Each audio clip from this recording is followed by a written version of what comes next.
Hello, I'm Nancy Kerr. Welcome to In the Roud.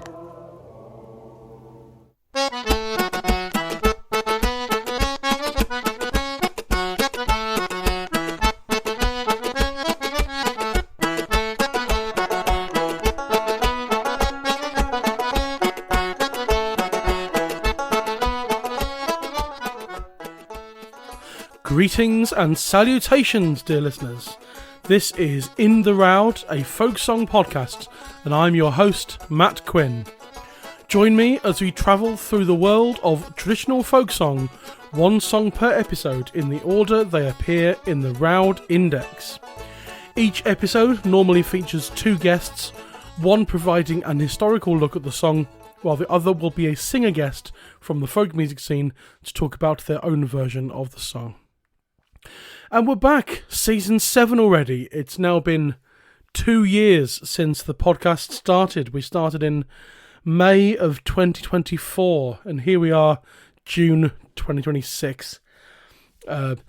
Major thank you to everyone that's still listening, and very warm welcome to everyone who's been joining us since then. Your support is very much appreciated.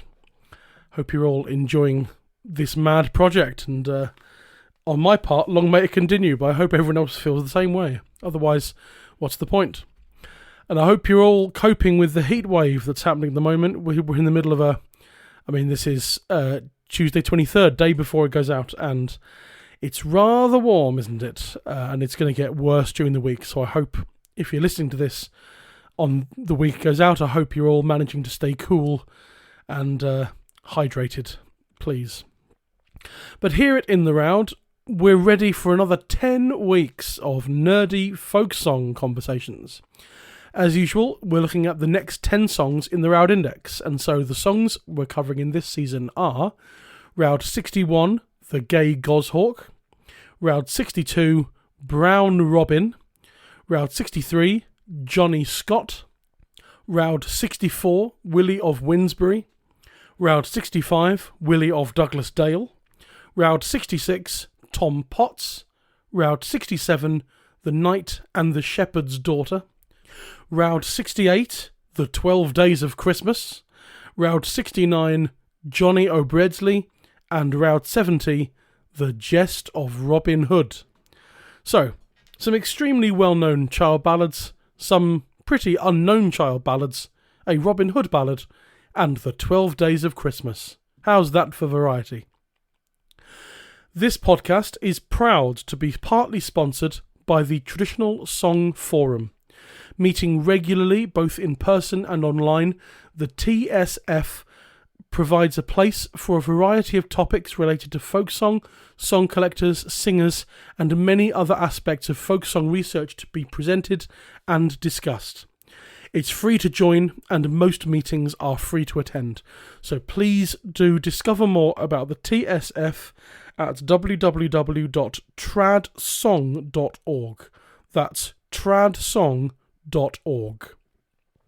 But let's get going.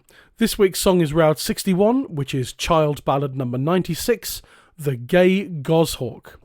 Later on, we'll hear from our singer guest, Nancy Kerr, but for now, let's have a look at the song's history with the creator of the Roud Index himself, Steve Roud. Well, hello, and welcome back to In the Roud. Steve Roud, hello. Hello, Matt. Hello, how are you? I'm all right. Good. Glad to hear it. I am not all right, but for the purposes of the podcast, I'm all right.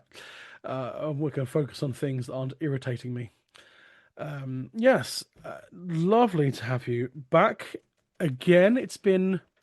Has it been a while? No, it's not been that much for a while. We last saw you in April of this year, 2026, when we had you 3 times in the last season because we had some relatively unsung child ballads.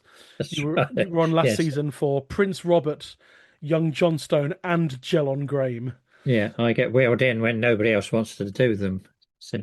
Yes, and in this season, Helen Lindley, my usual unknown child ballad enthusiast, He's already doing three of them in this season. Right. So we felt we might actually spread it out a bit rather than getting her to do four. Just Yeah. So here I am. Yes. here you are. And yeah, so not but not the most uncommon child ballad. I mean there are not that many entries, and there are a couple of tunes in Bronson as we'll talk about.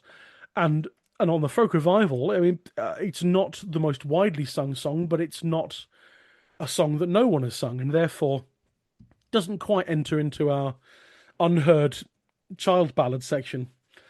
But Yeah. nevertheless, it's Route 61. Yes, it is. And so here we are with the Gay Goshawk, child number 96. Start us off, as always. What are we dealing with in terms of plot and subject matter? Right. So I had to look up goshawk. I didn't know that goshawk was a proper bird of prey. It is, and you'll be pleased to know that although it was nearly extinct, it's back. There's lots of them about, especially in Scotland. Oh yes, I looked it up now. Yes, a large hawk, almost reaching buzzard size. Yes. So if you happen to have a buzzard around, to measure, then you'll know how Yes. big a goshawk is or was. Anyway, so I'm going to give you the plot as usual, and as usual with these lesser known songs. I mean, this, as you said, it's not unknown, but it's not a common one. So I'm just going to read you the synopsis in Natasha Wurzbach's motif index of the child corpus, which we've mentioned before, because she does a quite nice job of summarizing the versions. So here's the story. A man sends his talking bird, as one does, to his mistress to tell her that he will die if he does not receive some sign of his love from her.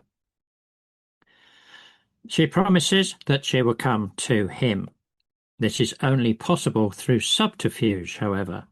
She begs her father to bury her after her death in a churchyard in Scotland, which she describes in detail.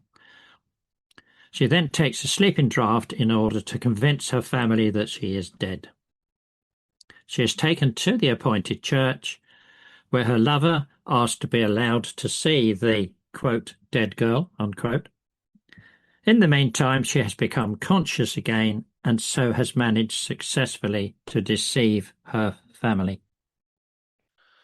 And it all ends happily. They are together.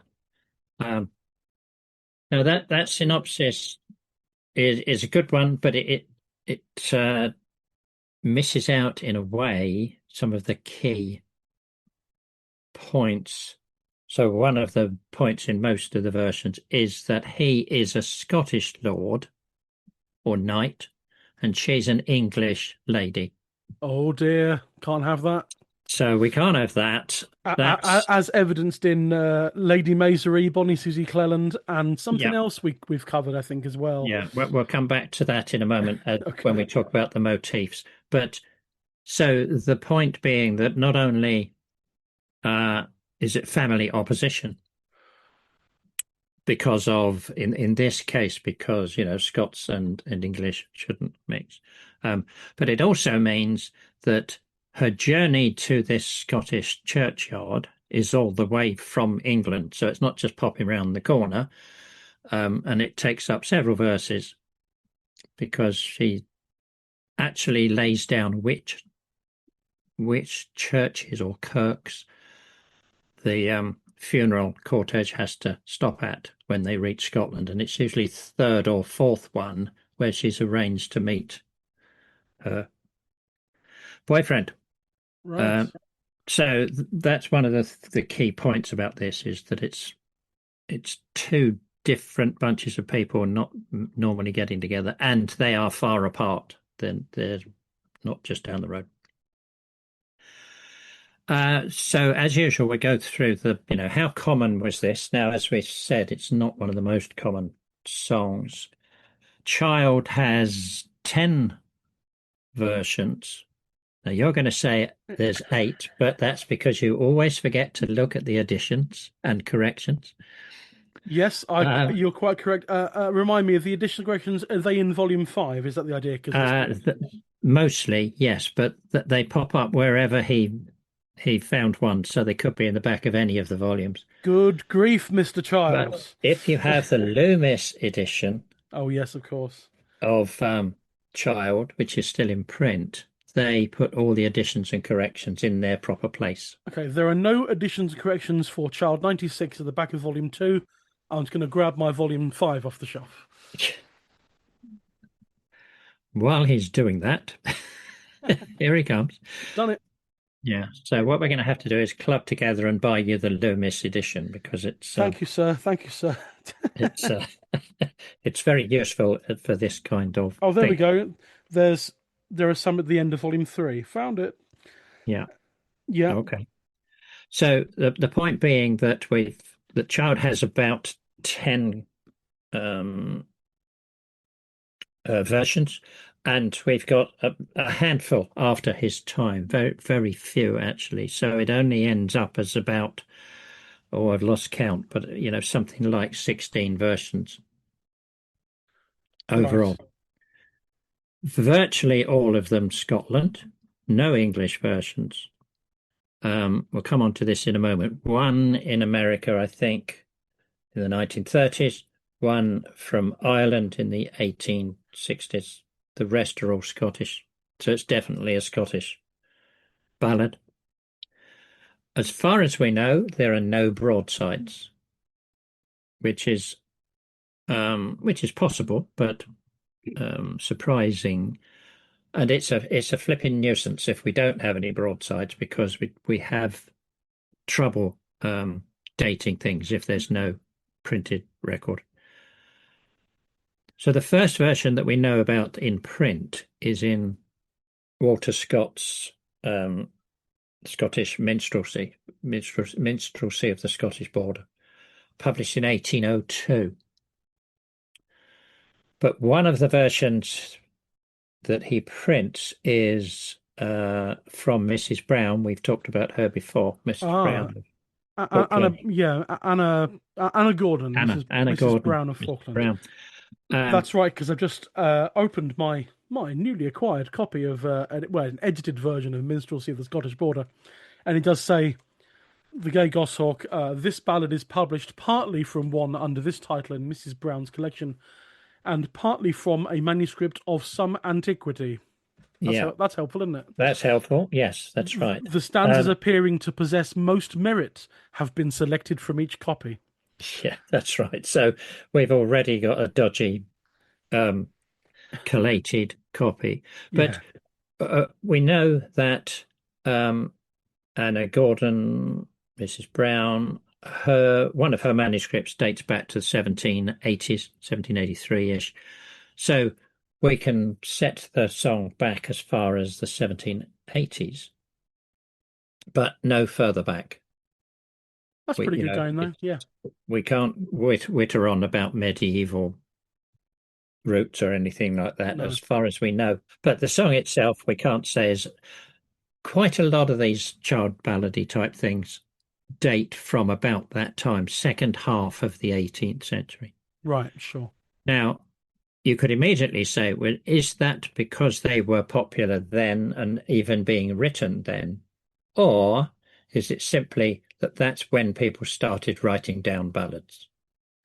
In other words, it could be a lot older, but it was the fashion to start writing down your ballads around that time, so that's why they date from that time. Is there any, I mean, this is not an area I'm particularly knowledgeable on at all. Is there something in there maybe to do with sort of the general literacy level of the population of the country in terms of when people started?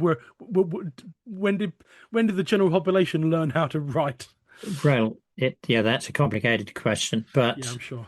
In this case, it doesn't really matter much because it's not the folk who are writing down the ballads. This is fair. The educated Scots, of course. And that brings into the play the whole notion of identity, national identity. We are Scots. We want to write down our old ballads.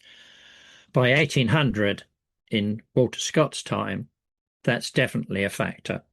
That's why there's a sudden explosion of ballad writing down, ballad Okay, collecting. sure, yeah. Um, Back in the 1780s, it's beginning to happen, but it's still relatively early days. Anyway, so to cut a long story short, this particular song we can only date at the moment back to the 1780s. We've got several versions from around, so Walter Scott is 1800.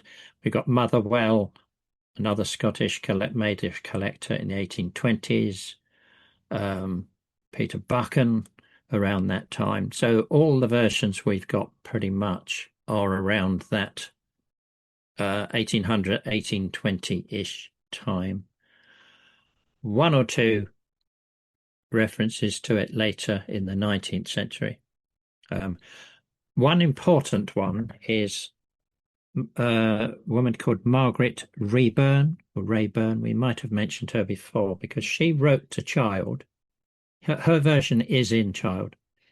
She wrote to Child. She was living in America, Iowa, I think. But she was reporting ballads that she learned as a child in County Meath in Ireland.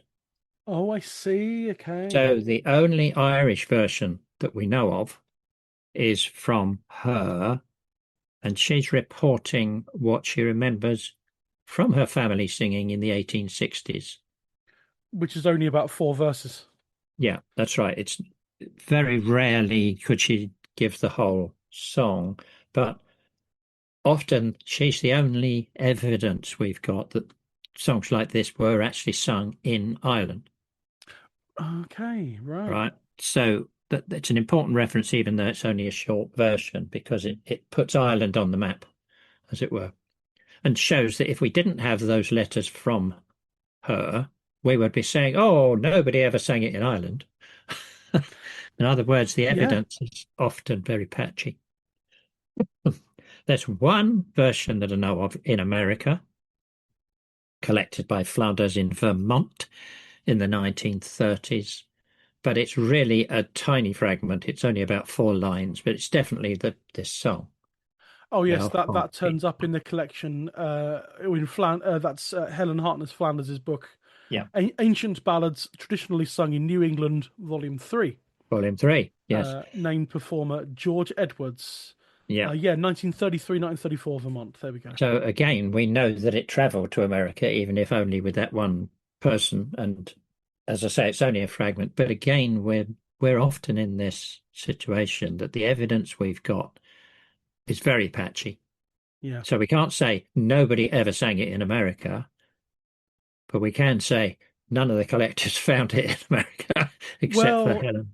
yeah, I wonder Oh, then if George Edwards, this guy, I mean, obviously we know nothing about him, or at least without, I wonder if in Flanders's collection there might be some details about him, but, theoretically, his grandparents could have moved from Scotland to America, and that's where the song came from. that's right. Or they could have bought him a book of Scottish ballads for Christmas.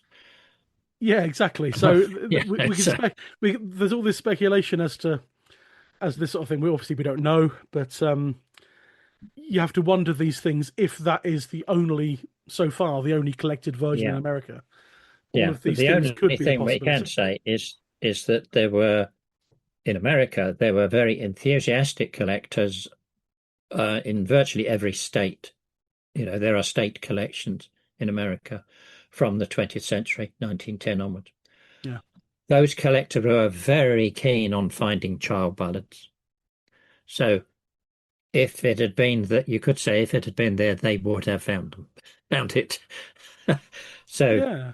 it's negative evidence. They didn't find it, but there is sort of a reason for that. It's Anyway, interesting enough because I've just come into possession of a book, the British Ballads from Maine, remain. Yeah, and it is specifically, um, yeah, it is child ballads. Yeah, British Ballads from Maine, the development of popular songs with text and airs, versions of ballads included in Professor F.J. Child's collection. Yet there's no gay goshawk here. but there's no gay goshawk. Yeah, and there's a number of books like that, as I say, for different parts of the US. So again, you can't argue from negative evidence because it's negative, but you can at least say, well, there's a strong case for it not to be there. Evidence of absence is not no, absence of evidence is not evidence of absence. Anyway, enough about that. What it means is that we've only got these Scottish ballads versions to work from. They're quite long. I mean, they're 20 odd verses, 34. I was One of just them gets up to 34. I was just scanning through Child now. Version A is 28, version B is 24, version C is 37, version D is 15, version E Yeah. 37, F is that Irish one's 4 verses, and version G takes you up to 49 verses. Yeah, so it's a good solid story. Although, as you said, is some of them I haven't looked properly through it. You said there's a lot of verses about the different churches, the different kirks. Well, that's if you look at the longer versions, and this is true of child ballads in general. Why everybody says, oh, they're far too long, is that you do have repetitive notion, verses. In this case, for instance, in at least one of the versions, we'll come on to the motifs in a second, but there's one of the motifs about is that the lover is sending a talking bird, as a messenger to her, because remember, he's in Scotland, she's in England. You can't just post a letter. And anyway, the family don't want this to happen, so he has to send the bird. And the bird says, well, how am I going to recognize your lady? So he then spends 3 or 4 verses saying which branch to land on, which particular tree, by which particular window, so that she can deliver the message. Yeah. And you can say that that's superfluous. A lot of people who cut these ballads down literally cut out those verses and just have one, go and land on the pine tree outside her window, rather than this twig, that twig. I'm all for a lot of detail, but yeah, it's my dad that what he always said about this sort of thing was, life's too short. Yeah. If you're singing a song like this, he used to sing. We'll come to it in a few seasons' time. I think it's Roud 120 something. The Keach in the Creel, about the guy trying to gain access to his true love's bedroom by going up a ladder, and then his mates lowering him down the chimney on a creel in the basket. Yeah. And Dad always said there are some. Dad sung a version from Cumbria. Dad said there are so many Scots versions that spend verses upon verses detailing intricate pulley systems. He said life's too short, and so there's a case for that as well. But I do like a lot of detail. Yeah, and if you think in terms of these songs as a story, then a build up of tension, a build up of detail like that makes much more sense. You think about fairy tales, and the monster has a foot on the first step, and then on the second step, and then on the third step. There's a reason for that. They really are building up the picture, the tension, the story. And you do get repetition in threes a lot in folk songs anyway. That's Oh yes, and it's a key part of the ballad style, if you like, is formulaic repetition. So one of the things we can talk about with this particular one, and with a lot of the child ballads, and we've mentioned it before, is the motifs, the formulae, the narrative formulae that are in the story. Now, in this particular one, it's quite interesting. The motif of feigning death, the Romeo and Juliet kind of thing, That's instantly what jumped out at me was Juliet. Yeah, exactly. Yes. So that's a motif that comes up in not only in other ballads, but as we know, in plays and in excuse me, and in folk tales. And that's one of the things that Child latches onto straight away, because that's very strong in French tradition. There Right. are Okay. lots of stories and songs about um, lovers, I think mostly females, but it's sometimes males, feigning death. And he goes on for page after page. You have to be really dedicated with different versions of French sources that have this motif. Going back certainly to the 17th century, so at least 100 years or more before our ballad.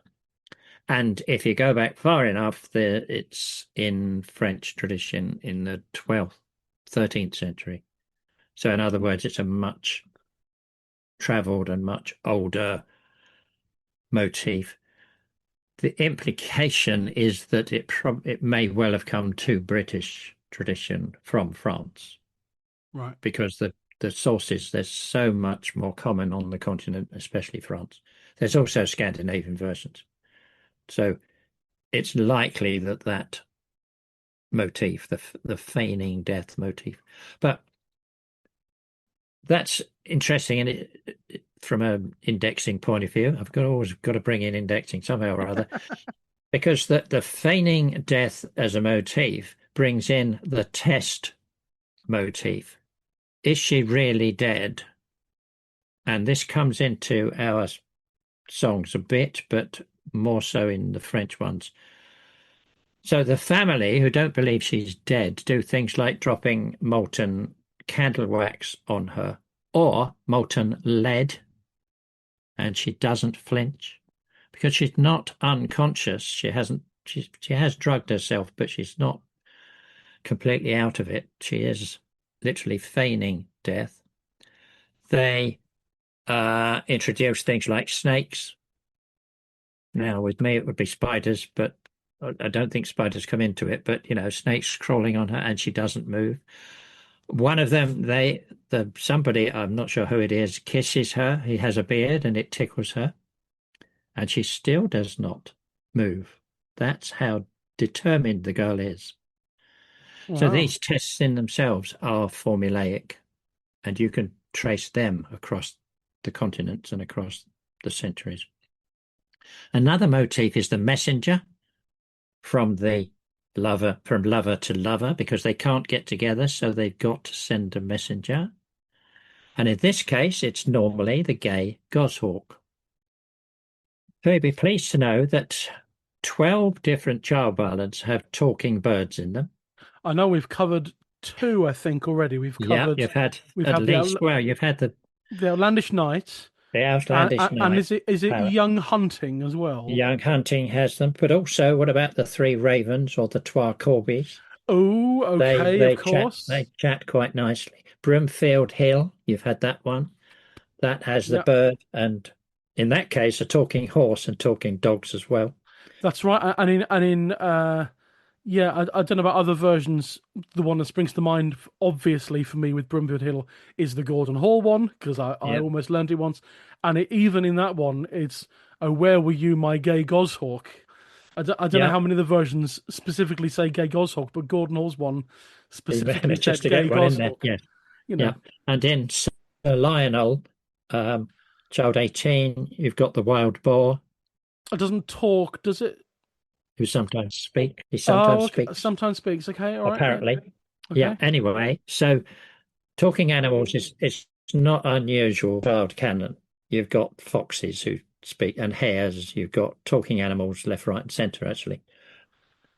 But talking birds, as I said, at least 12 in child, and uh, quite often they do. Oh, I'm just thinking about the magpie, the maid and the magpie, but that's not a child ballad. Anyway, uh, often the bird has the message. Now, in the Gay Goshawk, sometimes the bird sings and then delivers the written message that he has sent, which the bird had hidden in his or her feathers. So it doesn't actually talk, but the bird is the messenger. So that's another motif that is widespread, and you can trace that back if you want to. Family opposition is another formula. Sorry, I don't suppose you might know this. Are there any talking birds in Shakespeare? I'm not very good at Shakespeare. I'm sure some of your listeners will be able to write in immediately. Okay, if anyone knows of any talking birds in Shakespeare, Shakespeare. let us know. Yes, please let us know. Answers on a postcard. So family opposition to lovers is one of the key points, the key formula in all of our traditional songs. Now, in the English songs, and I would have thought in Scottish too, it's normally class that is the problem. In other words, he is highborn and she isn't, or vice versa. Class or money. Either that, she's too poor or she's from a work class background. In this one, as we've said already, it's the Scottish and the English thing that's in the way. That's why the family is opposed. Oh, in other cases, in Ireland, it's often religion.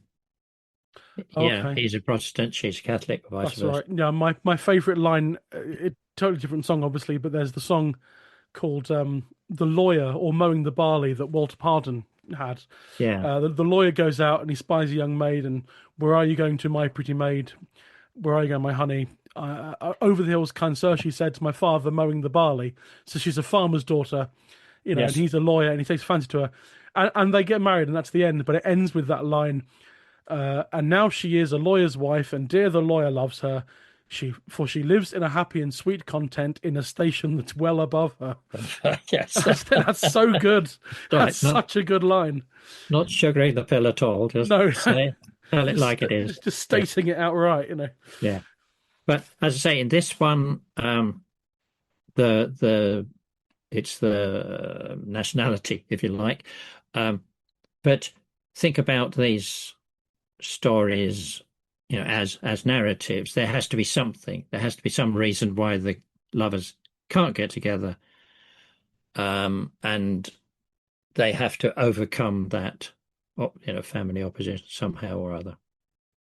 So this particular song or ballad is a useful way of looking at the way those motifs work.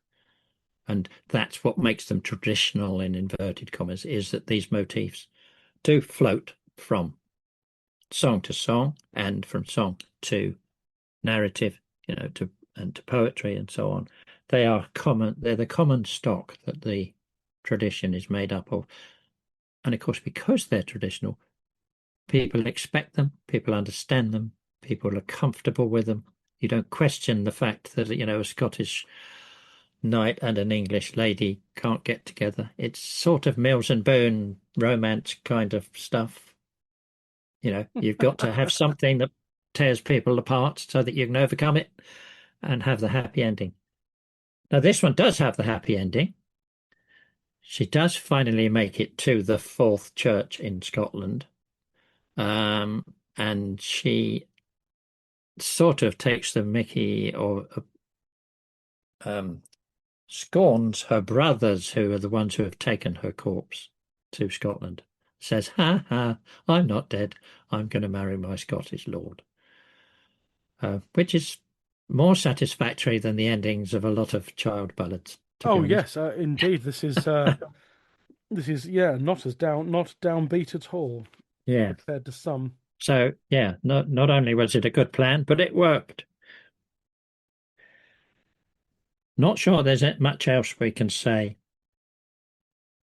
I've just seen my notes that goshawks have yellow legs. You might like to know that. Okay, So well, that's how you recognize a goshawk from a sparrowhawk, apparently. But again, I'm sure your listeners will write in and correct me if I'm wrong. uh, yeah. Apparently, anyone needs to know this. Apparently, goshawks, you can see them in the large woodland areas, UK areas. So New Forest, Forest of Dean, Thetford Forest, Kelder Forest, Northumberland, that sort of places. Yeah. Apparently they exist. And they are good for being used as messengers if you need a message. If you help, yeah, What? especially if it's talks, then you've Yeah. got. One thing we haven't mentioned is, of course, the tunes, which is your department. But in this case, we only have two tunes, I think, That's right. Two what in you might Bronson. call traditional tunes. Both in Bronson. One is the Mrs. Brown of Falkland tune, which, if people have read Ruth Ruth Perry's Perry's book. book, thank you, Ruth Perry's book on Anna Gordon, then the CD that you can buy separately um, has Alison McMorland singing this on it, and I'm going to give this a go now. It's rather interesting tune. I mean, I'm just going through it. It's pentatonic apart, so 5 notes. It's a 5 note scale, pentatonic, apart from one note. And I noticed that Alison McMorland got rid of that note to make it genuine pentatonic. But we'll see how we go. Oh, Wells me, oh my gay goshawk, that he can speak and flee. He'll carry a letter to my love, bring another back to me. And so that's quite a nice melody, and it's all pentatonic. Apart from we've got a minor third in the upper octave in that third line. He'll carry a letter to my love, to my love. That takes it out of the pentatonic thing, which is rather odd. Because I think when Alison McMorland sang it, we get he'll carry a letter to my love rather than my love. So, but nevertheless, it's a nice tune anyway. Yeah, circa 1792 to 94, I think, is the date for the because Yeah. Joseph But you Ritchie have to, copied with that. Anna Gordon's tunes, you have to be careful. She wasn't a musician, Yeah, although because she was middle class, she would have presumably, played the piano and stuff. So Bronson and others say that her notation of the tunes is a bit iffy. right. Okay. She wasn't a trained collector. No, So this there is a comes up. This comes up in that book collection I really like, Vic Gammon's book with Annie Lochran called A Sussex Tune Book, where it's a load of tunes from various Sussex manuscripts that they've picked all the best ones, the ones they like, and put them in one book with a Sussex Tune Book. And on it, and on the front cover it says music drawn by Martin Carthy. And he did it all when he was traveling on the train. And so if the train hit a bump or something and his pencil moved slightly, then you got this. And there are occasions when you go, really, that note seems a bit weird there. Normally you'd expect the note to be one note lower, and that tune makes sense. But maybe that was Martin writing the tunes out on his train journeys, So you can't tell. But anyway, that's the Mrs. Brown of Falkland tune, more or less. And the other tune we have is from Christie, Traditional Ballad Airs 2. So 1881, I think. 1881, yeah. And a minor tune with this one. Oh, waly, waly, my gay goshawk, gin your featherin be sheen. And waly, waly, my master dear, gin you look so pale and lean. And he does go on with a second line. Oh, have ye tint a tournament your sword, or yet your spear? Or ye have, this is too high for me, ye for the southern lass, whom you may have not win near. Apologies, listeners. I sort of rather garbled that second half, but you get the idea. You've got a melody that's definitely like an A and a B part because I think the verses are 8 lines, and so we've got a 4 line sort of A part, and then a which is in the lower octave, and then a B part for the second half of the stanza where it's a higher octave. And I should have started the first half of the verse in a lower key in order to hit those top notes. My voice wasn't very good there, but you get the idea anyway, and that's all that matters. And actually, yeah, and then because that verse that's with that tune, it's from Christie's traditional balladeres 2, 881, and he says Christie's text is that of Scott's minstrelsy, but epitomized. So Yeah. changed. Chopped down. Chopped down, and that is the version E in Child, if anyone cares. And so, yeah, so the two melodies, sometimes when you get like only a handful or even fewer than that in Bronson melodies, they can be the same melody, more or less, from different sources. These are two pretty different tunes, I think. Certainly one in the major key, one in the minor key. Yeah, they sound it to me. Yeah. And so, yeah, that's quite interesting if people want to debate that in their own time. But they are 100 years apart. And this is also true. Yeah. 100 years apart. But that is all we've got. And a handful of paragraphs about written by Bronson. Anything to note in there? Well, he's got very little to go on. I mean, what he likes is when he's got 50 versions and he can say, oh, there's an English version and a Scottish version, or a sort of tune family kind of thing. That's right. He's written 2 tunes for this ballad have been preserved, one by Mrs. Brown, the other by Christie. They seem to have no connection. Mrs. Brown's is, as usual, badly notated, but there is nothing mystifying about it. It has remained hitherto unpublished. I think we should bring back the word hitherto these days. That would be great. According to the letter of the law, it should be Dorian mode without the 7th.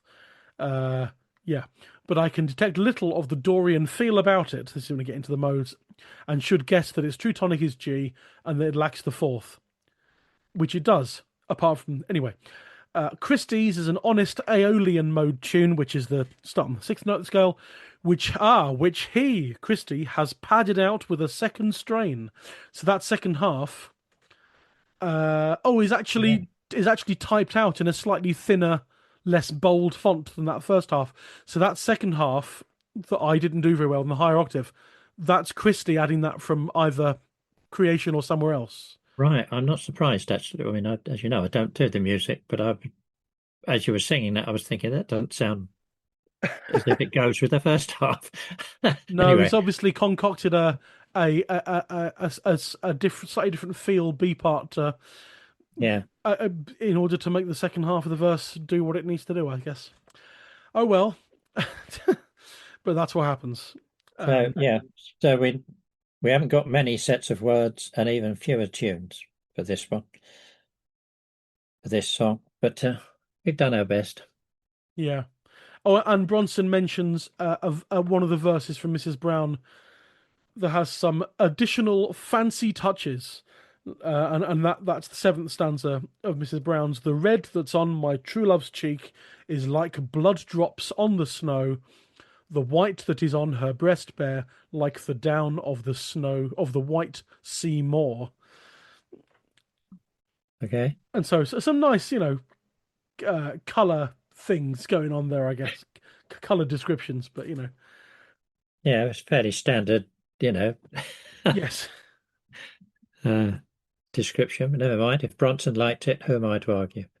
Indeed. And I think, I was interested in not that it matters because they're so interchangeable. Do we have character names in the Gay Goshawk? Or I'm just scanning through now, or are they just he, she, they did this, her sisters, her mother? I should have taken note of that, but I didn't. That's all right. I'm doing a quick scan through now. We've got the King of England's daughter in version B. That's Motherwell's Mrs. Bell of Paisley. Yeah, she is the King of England's daughter. Sometimes he's the king of Scotland, the father at the other end, as it were. I don't Right, think there are sure, yeah. names. Not even a Sweet William and a Lady Mary. I think they are mostly anonymous. Yeah, I'm having a quick scan through, but again, yeah, it's we're not getting uh Motherwell's notebook. Oh, where I'll get a pretty little bird that'll go on my errand soon that will fly to the Queen of England's daughter and bid my true love come. Um, yeah, but actually, this is an interesting one in that there are no names. Oh, so the minstrelsy of the Scottish border, he is Lord William. Right, aren't they always? Lord William has written a love letter, put it under his pinion grey, and he is awa to southern land as fast as wings can go. Hmm. But that's It's true to minstrels. say that the Goshawk is one of the main characters in this. I mean, Is the Goshawk called Lord William in this case? I uh, don't know. I don't think the Goshawk has a Oh no, name, but have there a letter from Lord William. He says he sent you three. yeah, And I shall meet him at Mary's Kirk, but that's one of the churches rather than that's a a person, church. isn't Yeah, it? But we do get Lord William in that one. As soon as Lord William touched her hand, her colour began to come. Um, oh, that four-verse fragment from Ireland, County Meath. The final verse, uh, we have, "Give me a cake of the new-made bread and a cup of the new-made wine for your sake, Lord Thomas," she said. "I fasted those days 9." So there's a mention of Lord Thomas there. so in other words, she was hungry by the time she arrived. Indeed. And then I think, oh, this is the 49 verse one. I can't see any names in that 49 verse one. Seven brothers, seven brothers. Oh, I think he is called Clark Sandy. Clerk and then Yeah, Sandy. yeah. There are other songs. There's Clark Saunders, There is in there, yeah. Clark Sandy. Yeah, Yeah, because we've got I came here. This is stanza 46. If anyone's reading along, I've I canna here to fair Scotland to lie among the dead, but came to be Clark Sandy's wife and lay gowd on my head. Yeah, so Clark Sandy, Clark Sandy, rather than the king's son. and we should probably leave things there because there are no there's no evidence of this in recorded No, traditional sources, are no, there? no, not that I know of. Somebody might pop up with one. You never know. But as of now, there aren't any. Yeah, Yeah, 0 in the Roud index, nothing at all, zip nada. And so all we have to go by are these things that are in books and collections, and no yeah, no recordings and no broadsides. yeah, Very interesting. But there we go. yeah. That's that. We'll come to discuss it some more later on with the next person. But yeah, that was a really fascinating one. That all those motifs and things are. We did our best. Yeah, We did our best exactly. So yeah, yeah, and lovely. And we'll see you. I think we'll see you once more in this season.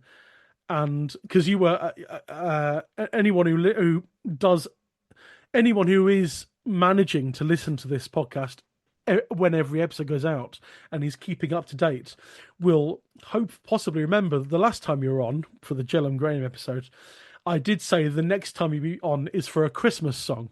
And the Gay Goshawk is not a Christmas song, although there is a song called The Jolly Grey Hawk, which we might come to next time because it's linked to the song you are going to talk about next time. But in about 7 weeks' time, we'll hear back from you on the subject of Christmas. So on the 12th of August, listeners can hear us talking about a Christmas song. Okay. I blame you for making it Route 68. Sorry about that. Yeah.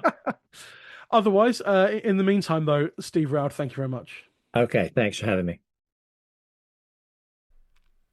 A huge thanks again to Steve Roud for providing us with the history of the Gay Goshawk. As we discussed, the song has never been found and collected in sound recording form, so I have no clips to play at this point in the episode. It's a shame that. It's a really good song, and it would have been brilliant to hear how it sounded in the wild, so to speak. I just want to take a minute or two now and tell you about our Patreon. In the Roud is on Patreon. Woohoo! Isn't that wonderful? If you feel you can support the podcast with a small monthly donation, then please do consider signing up. You don't even have to listen to the bonus content, just in the knowledge of a job well done financially. Anyway, Patreon is where we cover more songs from anywhere in the Roud Index, as opposed to the main podcast's numerical order. Recently, we've had our 10th Singer's Choice mini-season. A Singer's Choice mini-season is where I bring one singer guest in for 3 episodes, and we dive into 3 songs of their own choosing. Consequently, it's a bit like applying a random number generator to the Roud Index, so you get some much higher Roud numbers. You may remember that at the end of the last season of the podcast, we had a bonus interview with Ollie Steadman, where we chatted about his 365 Days of Folk project. Well, Ollie came on the Patreon and picked 3 songs, and we produced 3 episodes. And so we had episodes on Roud 2375, that's the Irish song Royal Blackbird, Roud 564, Blackwaterside, also known as Down by the Riverside, and Roud 8709, How Blithe Ilk Morn Was I to See, also known as The Broom of the Cowdenowes. Not to be confused with Roud 92, The Broom of the Cowdenowes. If you want to unpick that one, sign up to the Patreon and listen to the episode on How Blithe, or tune into the podcast in the summer of next year, 2027, when we get to Roud 92, The Broom of the Cowdenowes. The fun we have on this podcast. If you want to hear these episodes and more, and also gain access to the entire back catalogue of bonus episodes, then please do head on over to patreon.com/intheroud, and you can sign up for either £5 or £10 per month and receive regular bonus content. We've had a slight change to the Patreon scheme recently, where I've just made it so that regardless of whether you sign up for £5 or £10 a month, you get all of the content. How's that for value? So please do go to patreon.com/intheroud. Now on to the second half of this episode. To chat more about the Gay Goshawk and many other things besides, I was joined by a returning singer guest. She was on the podcast back in Season 3 talking about Gil Brenton, and also in Season 5 talking about Barbara Allen. It's none other than Nancy Kerr. Well, hello and welcome back again to In the Roud. Nancy Kerr, hello. Hi there. How are you doing? Hello. Yeah, not bad. I guess, a bit. We were chatting about this just now. There's always things going on, and it's quite hard to carve out time for oneself. Absolutely. But yeah, things are okay. Just about managing to survive with a few minor blips here and there, and one almighty major blip, which has knocked me back slightly in terms of these things happen. My confidence of myself in a sentient human being. But these things sent to try us. You're not considering faking your own death and moving to Scotland just to avoid everything. Well, I don't have a goshawk. That's the problem. That's all you need. You see, that's just the final step. Yeah, indeed. So, indeed, we don't know, but yeah, how are you? How's things with you? Yeah, good. Considering faking my own death, etc., etc. Scotland. Yeah, no, it's good. Thanks for having me. It's a ballad I absolutely love. This good. You are interesting. I mean, you're the first person to break. You haven't broken my rule, but you being on this have broken my only real major rule when it came to the podcast. Which is don't have Nancy Kerr on it, because it's death to listenership. which was no, not at all. Which was perfectly happy to have repeat appearances of singer guests, but if they're in a season, I don't really want them in the immediately next season. Yeah, Just to give at least one season gap, because there's enough singers and songs out there that we can do this all. Except yeah, that you were in season 3 for Gil Brenton, yeah. and you were in season 5 last season for Barbara Allen, and here you are in the immediately next season. I know, but But I it, did say I'm happy. I'm sure it's not just that lots of us are singing lots of the songs, but I mean, yeah, occasionally you are going to have a little bit of a threadbare moment, aren't you? And there's, some of us who do this a lot, not just your yeah, podcast, but some of us who are, researching and have stuff ready to go on it. We're quite useful sort of yes, backstops, really. So I that's think right. sometimes you're going to end up with, oh, well, let's have that one again. She seems Yeah, to, have a bunch of ballads on the go, that's So right. yeah, fortunately, it's stuff we're all doing all the time. So That's right. There were a um, couple of people in the running for this one, but they were yeah. ultimately they were not available at the time I needed to get this done. So And what I yeah, did say to you as a kind of flag is that, if you're talking to me about this one, yes, I sing this song. I have sung it. I've in fact made 3 settings of this song, but it's most definitely, we're talking, what did Steve say, kind of dodgy collations, So I was like, if you mm, want me on this, you're going to have to sort of engage with the fact that, like, again, like a lot of us, we are sort of working with it as this kind of malleable poetic musical form versus like, oh yeah, there's the very clear legacy of traditional singer to revival singer to me, which you have with other moments like Barbara Allen or like any of the others that I've done have been do you know what I mean, a bit more linear and a bit more focused on the traditional. In this one, you're talking more about, or in my case, talking more about kind of composition adaptation, which hopefully people still think is it's an authentic response to the music, but it isn't. I'm not singing a traditional version of this brilliant ballad because, as you've yeah, both already identified, there, it's a little bit thin on the ground, but I still think it's a gem. So I'd love to talk a bit about, how I came across it and some of the themes that come up for this, and what the goshawk is, what the goshawk means, not just in this ballad, but in culture, in popular culture, and in yeah. literature and in nature. So it's a brilliant bird. But yeah, it's this odd sort of balance that I've been wrestling with for a few years now. Is the idea that uh, sometimes when I'm working up songs to perform, I'm trying to sort of create my own version out of multiple versions, trying to get something Yeah. that's unique to me Yeah.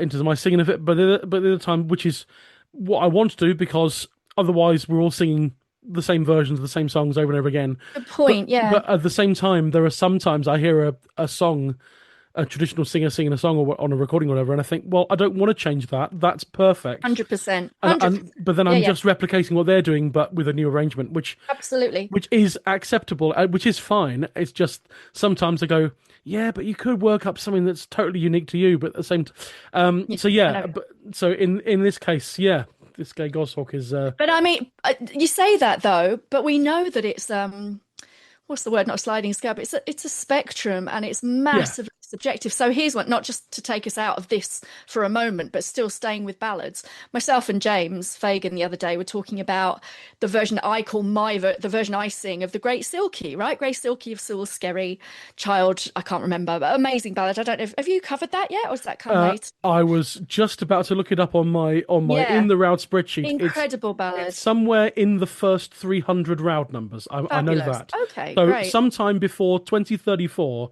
we'll get to the Silky.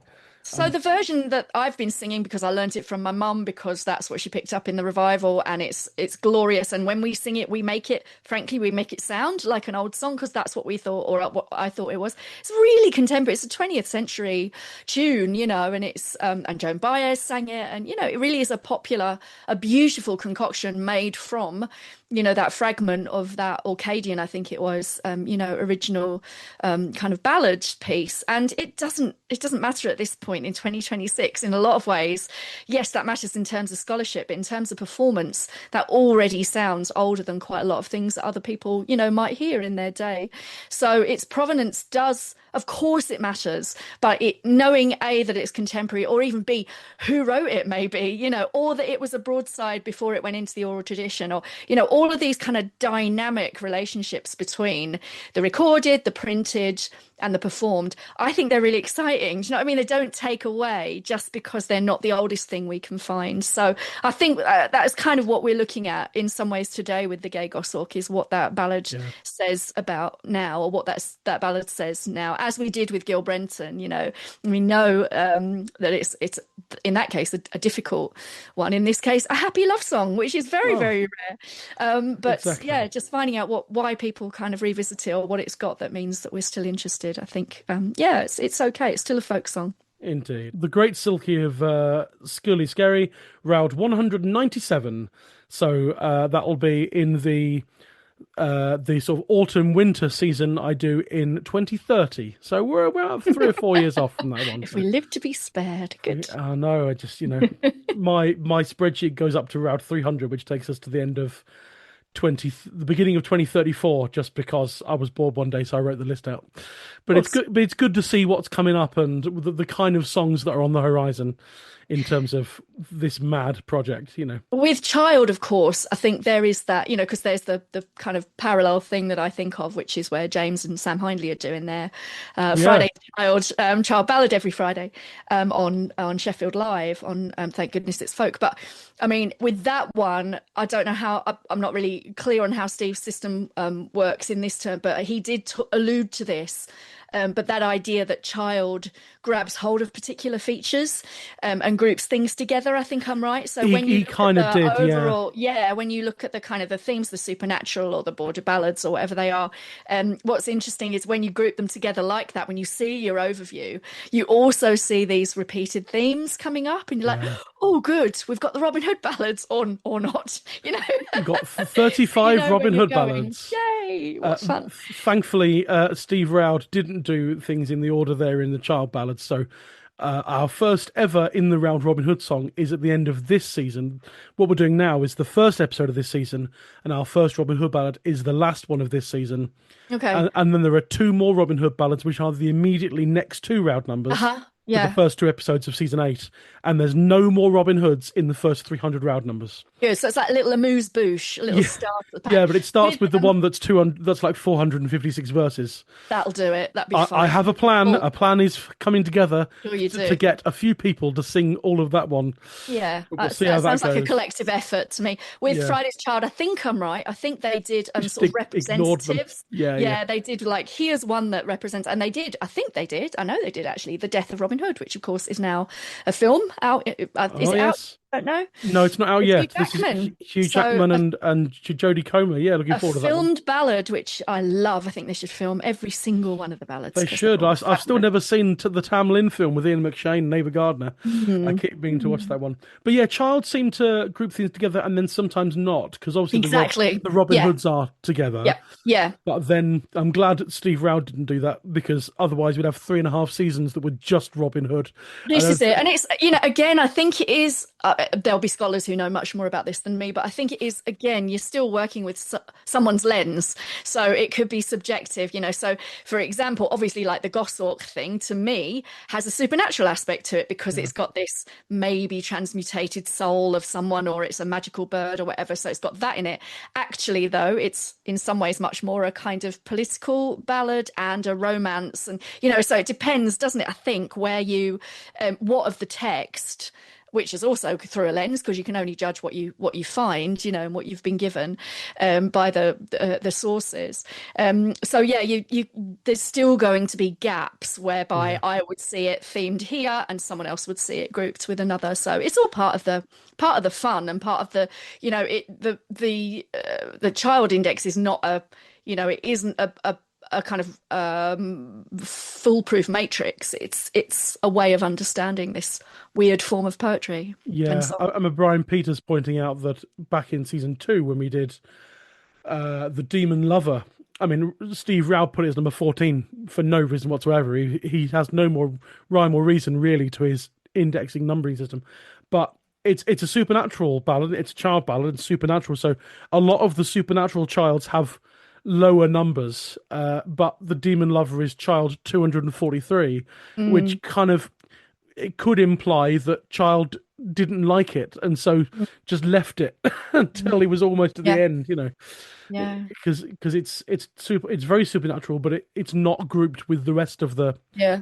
supernatural stuff within the first 100 childs or whatever, so It's all a very bit, moralizing as well, isn't it? It's a very different kind yeah, of, yeah, it's got that sort of moralistic broadside kind of slight kind of societal control that's kind of right. vibe. Because she But runs away. It's adultery, isn't it? She runs away, that's right. sails away, and then works out she's sailing away to hell But in with her this season, lover. there's a lot of England Scott divide stuff going on Yes, in this yes. 10 child ballads that we're covering over. Well, the 9 child ballads we're covering over this season. There's one Christmas song in the middle of August we have to do. Oh, okay. But apart from that, it's all 9 child ballads, and I've already recorded the history halves of the next 2 songs, Brown Robin and Johnny Scott. Yes, I And was looking at those. certainly Yeah, Johnny Scott, Sheila Wellington will talk to us in a couple of weeks. There's very much that Scotland England divide with the same way as ballads like Bonnie Susie Cleland, Lady Masery, yeah, or that young person from England wants to marry the appropriate young person from Scotland, and the parents slash law slash customs don't allow yeah, Scotland and England to mix, exactly. and so there's a lot of Very that much. stuff going on. And Absolutely. Well, just to bring it to my most recent encounter with this ballad, The Gay Goshawk, I put a setting together, which is the setting that you'll hear me sing as part of this. And I put it together especially to go and sing just this winter just gone with Maddie Pryor and her wonderful group of singers who meet at Stones Barn in Cumbria. She lives near Bewcastle, and she runs these brilliant weeks or weekends and residentials, and she's been doing it for a few years, and I've been very lucky to go and work with Maddie on those with singers. And this was a performance few days, and what I thought I'd do was put, yeah, like I say, a new piece, a new setting of that ballad together. And it's funny you should say that, the way that those Anglo-Scots kind of tension ballads and those things about borderlands and outlands are grouped together.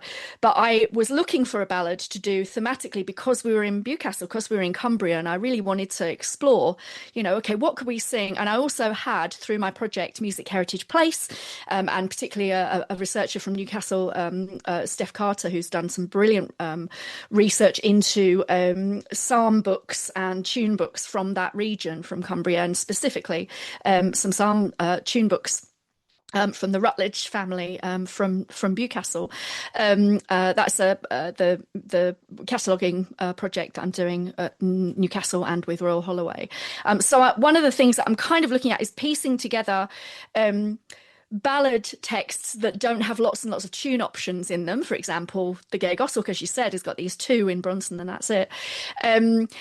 With potentially music from those regions, and seeing if we could set, in this case, could I set a border ballad to a border psalm tune, or to a tune that we know, would have been sung at that kind of time and in that kind of region. So that was my project. And I thought I'll find a new ballad, but I just could not. I almost couldn't turn the page past The Gay Goshawk, because it's right there, as you say, among those. And I was like, Nancy, you've set this twice already. Leave it alone. And I couldn't. I just knew.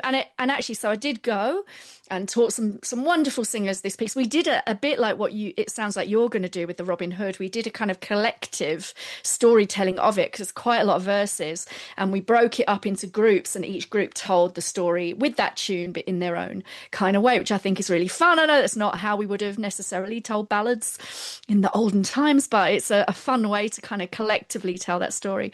But Maddie brought this up when we were talking about the ballad. She said, you're singing this like a romance and like a supernatural ballad, but this was the law. This comes from a legal perspective, and this isn't just parental disapproval, although that can be just as bad as legal disapproval, but it was not legal for her to do that. I loved Steve talking about one of the motifs in it, where she goes from church to church as well. So you have this sort of, I can't remember who coined the term, but this kind of singing map, which you get a lot in traditional songs with that kind of repetition or with that specific, specificity of place name.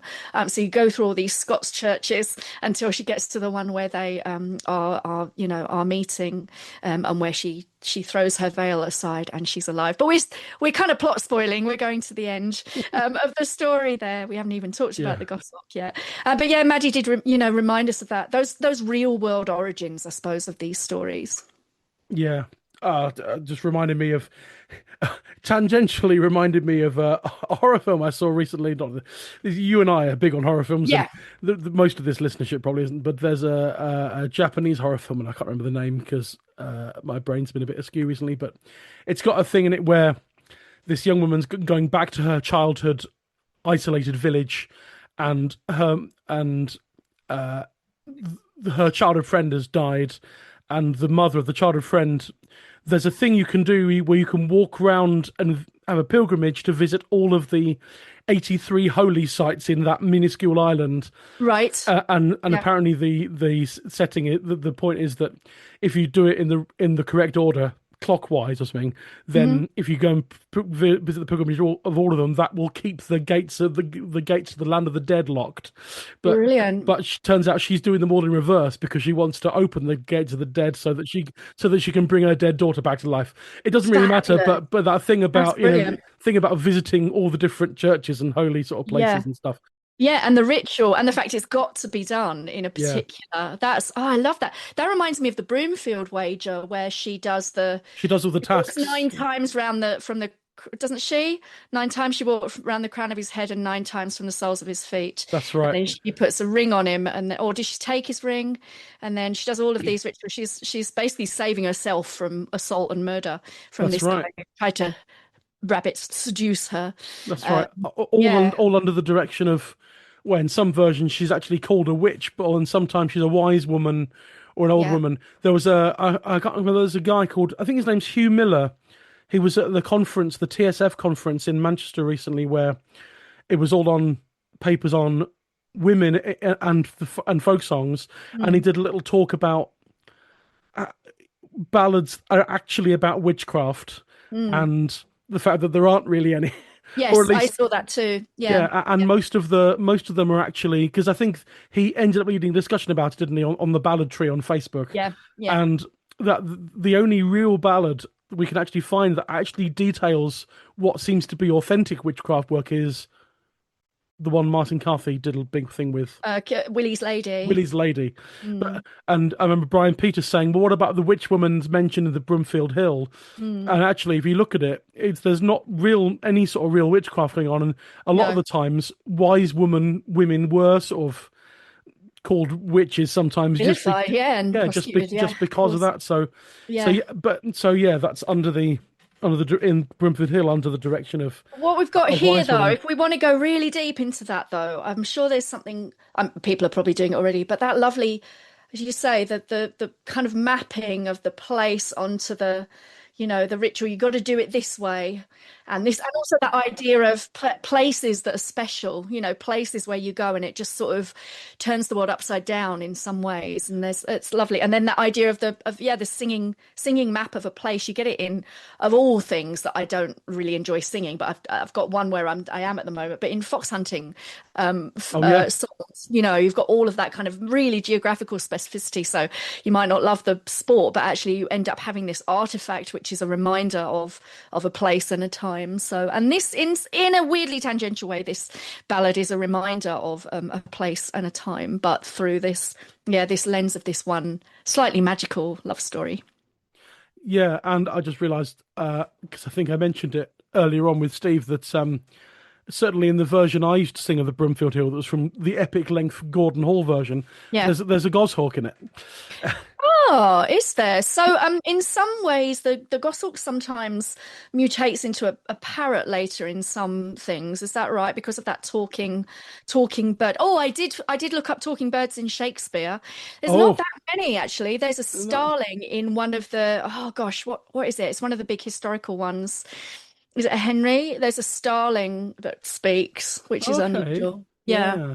Because in Broomfield Hill, it's when our titular lead, not titular lead, he's not in the title, Broomfield Hill, when our lead male character wakes up having been sort of been to sleep, and he calls to the Yeah. animals around him. Normally, his Ah, horse and his hound. his Normally, horse and his hound. Yeah. separately, saying, "Where were you? Talking horse. Yeah. Where were you when this maiden did this to me?" Right. And it's, I stamped and champed at the bit, master, but you wouldn't Yes, wake up. that's And right. he does do a Gordon Hall had a, and where were you, my gay Gay goshawk Goshawk. first. Oh, And it's there's the a bit same of thing. bleed there. A bit of creative I bleed. flapped with my wings, master, and Hmm. made my bright bell to ring, but Uh-huh. nothing could waken you. Wonderful. I love it. And then he asks his page, his servant Yeah, page, my version the only has same the thing. page in it. I'd forgotten the talking. Yeah, but Talking horses give me the creeps. I have to say that cue ball, that Irish oh ballad, yeah, yeah, where he's racing and he talks to his own horse, and the yeah. horse turns around and talks back. That used to give me the absolute willies when I was a kid, That's but I great. love it. But yeah, you But did yeah, also talk about that that kind of resurfacing of the what did they call it? What did E.K. Wells? No, who called it? Hodgett called it that transmigration of soul kind of motif yeah. of the parrot, which we used to giggle about the parrot in the The Outlandish Outlandish Night. Night, yeah, Yeah. which is also a forbidden, in some ways, forbidden love story, partly because he's a psychopath, but also I think that outlandishness suggests that he's from across He the border. he's So from foreign yeah, parts. he is probably Scotland, a bit like the famous flower of Northumberland. Yeah, fair That's flower of right. Northumberland. Yeah, yeah. There's this forbidden love, but also you have this parrot at the end, and in the end, the parrot what she have to do, placate the animal She's soul. It's a In this one. very easily bribed parrot in the Outlandish Night. Yeah, well, it drives a good bargain, I think, in the Yeah, end. And then if it's the same parrot, then goes and betrays the murderess in Young Hunting, of course. that's right. We had that with Vic Idea, Gammon the talking about the bird. I parrot. wonder if there's Yeah. something about the bird's kind of ability to oversee. It's like seeing all as well and seeing guilt, which I Well, love. Vic Gammon was talking about this whole idea that, or the motif rather, that the birds are sort of representations of conscience in a way. Yes, And it's on exactly. Yeah, yeah. it's the folk song version of Jiminy Cricket from Pinocchio.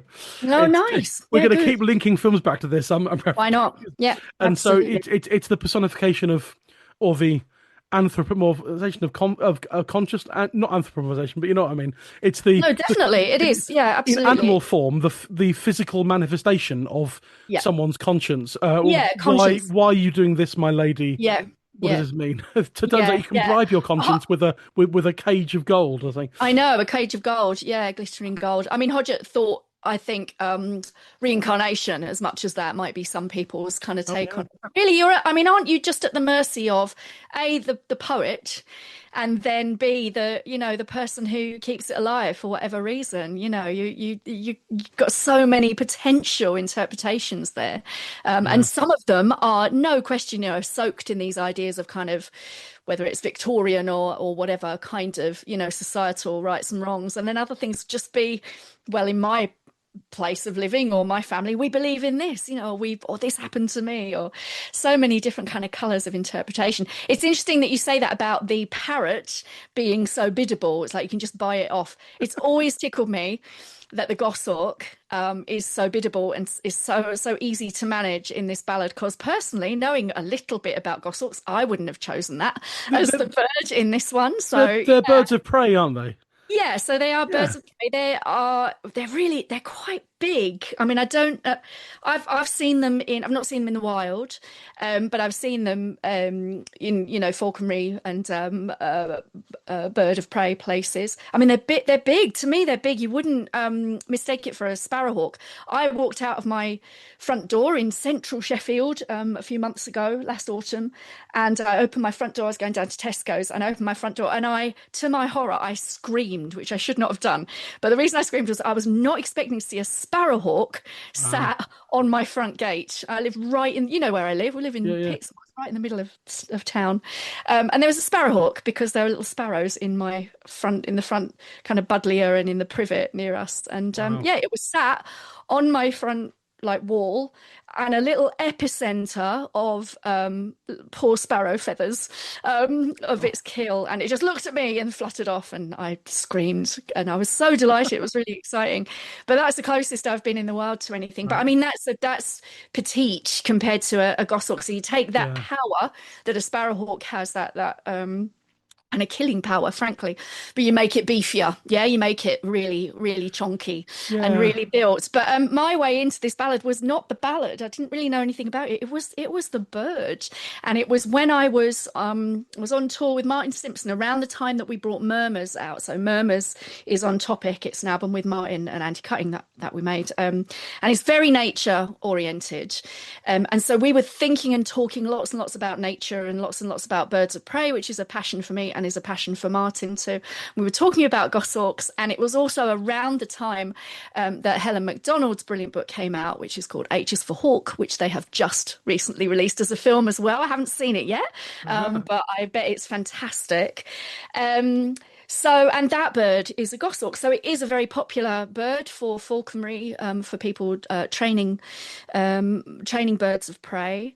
In H is for Hawk, Helen Macdonald describes it as a process of grieving. They're grieving the loss of their father, and through this, and also slightly, I think, inspired by a book which Martin also put me onto, and I think my copy is from Martin actually, but T.H. White's The Goshawk was a big influence on Helen Macdonald. But those are two memoirs, at least 50 years apart, of training a goshawk, and the challenge that is. I think T.H. White in 1951, when he wrote his book about training a goshawk, who he called Goz, talked about how it was like, I'm just sort of, I think I'm in charge, but I'm not. The bird's in charge, and the bird's telling me what I need to do to get it to do what it needs to do. He said, I decided to try and train a person who happened to be a bird, is what he says. And they know their own mind. So to all, for everything that I know, which is not loads, but from what I can tell, this is this incredibly dynamic, symbiotic kind of negotiation between yourself and this goshawk, which is an immensely powerful bird, just a stunning thing. And the reason I got so close to it, was that from those chats with Martin and then reading these books, in 2016, I think it was, the King's Place in London commissioned me to do a series of concerts, to curate a series of concerts about nature.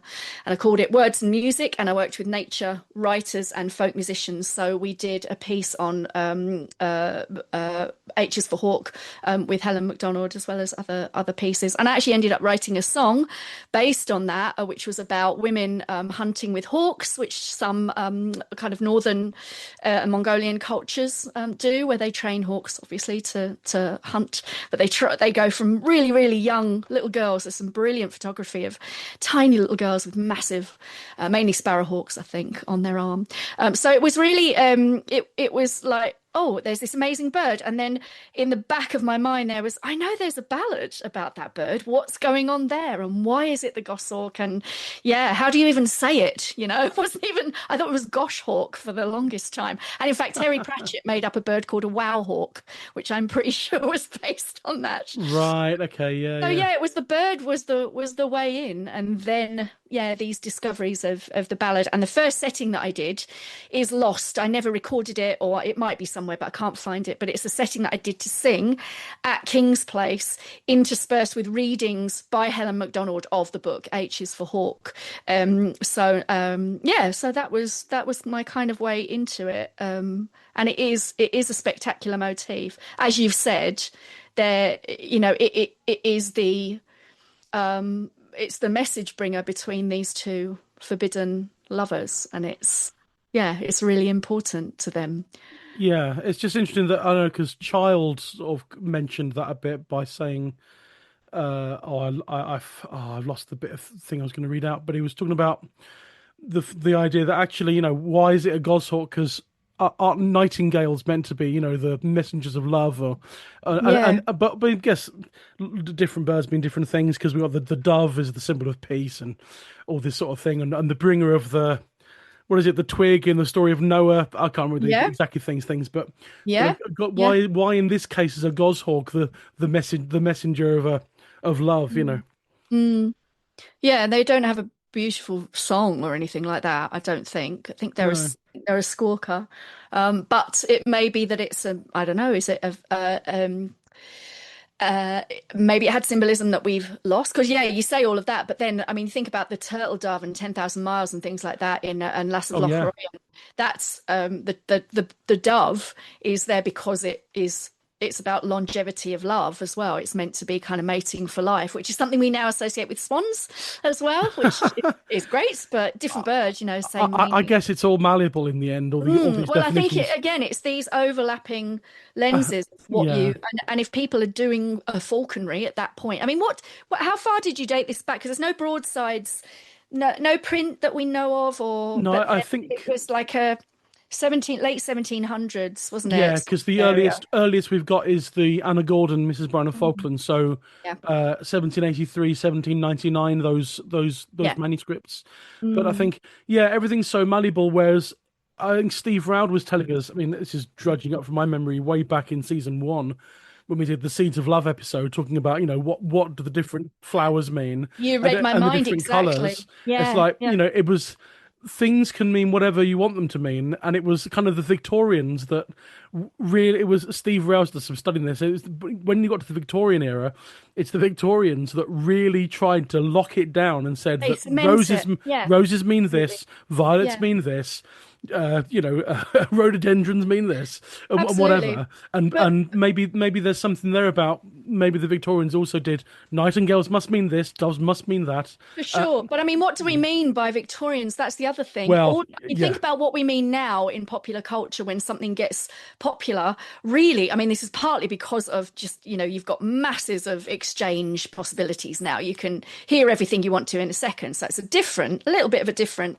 scenario, obviously, but still, you could have one extremely influential piece of work that then influenced someone else to go, that people seem to be really responding to, I don't know, time as purity. I'm going to put time as purity in there. I'm going to use that code, yeah, and people will like it. They'll use it. It's part of the kind of parlance of the day, the coding or the language of the day. So it could be that, and it could be, just if not one piece of work, then a body of work or a writer. I mean, think about how much Robert Burns. I mean, going through the county archives, that is the research project I'm part of, Music Heritage Place. Some of the things just crop up again and again, and they're these influential, kind of poetic generators like Burns, where you get those motifs. Yeah, again, it's dynamic. They might have been around for a really long time. We can guess at antiquity, although, as Roud says, we can't assume from a gap that gap actually defines anything. All we're finding is a gap. But we can be open to the idea that there's extreme antiquity. What we know is that there's reusing of these motifs, and people like yeah, Burns do it. So it only really takes one or two really popular pieces of work or popular writers to, get that rolling again, get that motif being used absolutely. or introduce it. So I Yeah, love that because because you write as well. We're all writers. So it gives us a choice. Not only can you write or adapt that into your song to give it a bit more, solidity, if you like, to make sure people know, oh, I know how to sing that. I recognize that. But you can also play off against those and reintroduce new things. And, so add to the flower lore, don't just use those 5 flowers that the Seeds of Love use, but, what other things can you say? What could you draw on yeah, now from nature? And that's what the Words of Music curation that I did was all about how, and actually, everything I've done ever since really has been like that. Particularly, I did a Shakespeare project, and it was exactly the same idea of how we've all drawn on these images from nature, because we as humans, we love to make it all about us, and we love to kind of see nature as serving us, which is what this bird is doing in this song. Straight away, there would be no ballad without the first, that first bit. Where they decide to use this bird, poor thing, as a messenger. yeah. That's right. Yeah, a bird doing something that is not in its nature is just to Not necessarily, yeah. be tamed and carry a message. What's in it for you? Yeah, What's it- absolutely. exactly. But yeah, it's just odd. But yeah, Victorian era, I guess, effectively second half of the 19th century, but it all bleeds into one another. I just Googled that just to make sure. And interestingly, some in the people also ask section on Google, a lot of people ask what time did people go to bed in the 1800s? Right. Okay. As if everyone went to bed at the same time in the 1800s, Yeah. People are very into sleep at the moment, aren't they? Everyone's very concerned about sleep, I Yes. think. Yeah, people want to hack put the perfect sleep, and also people are very into looking into the past to assume that people lived better then, even though they didn't live very long. I never Yeah. understand that. Let's go back to when I would be not very well with a very, ordinary illness right now. Let's live like that again. I remember when Second Sleep came back in. I've got quite a few mates who do that, the idea of Second Sleep, which I think is earlier. I think that's more sort of 16 and 1700s, but where people would have like an early sleep and then all get up again and meet up and eat and then go back and have a sleep. Yeah, it's quite good. I like it. It's a good word. It's a good phrase. Second sleep. If only there were enough hours in the day to have a second sleep. There's never enough hours in the day. But yeah, so we got the goshawk sort of doing this thing very not in its nature. Its nature is to be a bird of prey, yet it's being asked it's delivering a message. But it all sort of and then the plot of the song, but it culminates in it's a very happy ending. It all sort of ties up nicely at the end, doesn't it? Yeah. So I've done three quite different settings of this song. I mean, this is just, to show you, as you know, when you're collating or adapting. I mean, this is, I think, one of the few times I've done this with the same song. But although Gil Brenton is the same, but it uses the same bits again. We just added to it for our final kind of draft, myself and Tom Wright and the band, Magpie Arc. But this is the only time I think I've done three separate settings of one song to do different things. So one of them, I've got one here, which is the first one that I did, and it starts with, "Up and spoke the King of Scotland, and he spoke wondrous clear, will you bring me a bird, and a very pretty bird that will my tidings bear." And I think that I based that almost entirely on that second, the B version in Child, which is, I think, the one from two women, I think, from a mother and daughter, perhaps. Anyway, so it's I think one of the really long ones that you were talking about. It's at least, it's 4 A4 pages anyway. I'm just scrolling through it. Yeah. I mean, the goshawk's quite chunky as a character in that, not just as a burly bird. It's quite important because it talks, oh, look here. "What will you give your gay goshawk if I your tidings bear? It's one wing of the beaten gold and the other of the silver clear." So it's really, really similar to both Young Hunting and the Outlandish Night in that you're bribing it with precious metals. Although why it wants metal wings, I don't know, but I love that image. But, really, but really surely it would prefer 2 wings of gold, not one of gold, one of silver. No, maybe you want a different look. I want a different look. It's like earrings, sometimes like earrings, gold shoelaces. You want maybe different. it has to match a bag or something.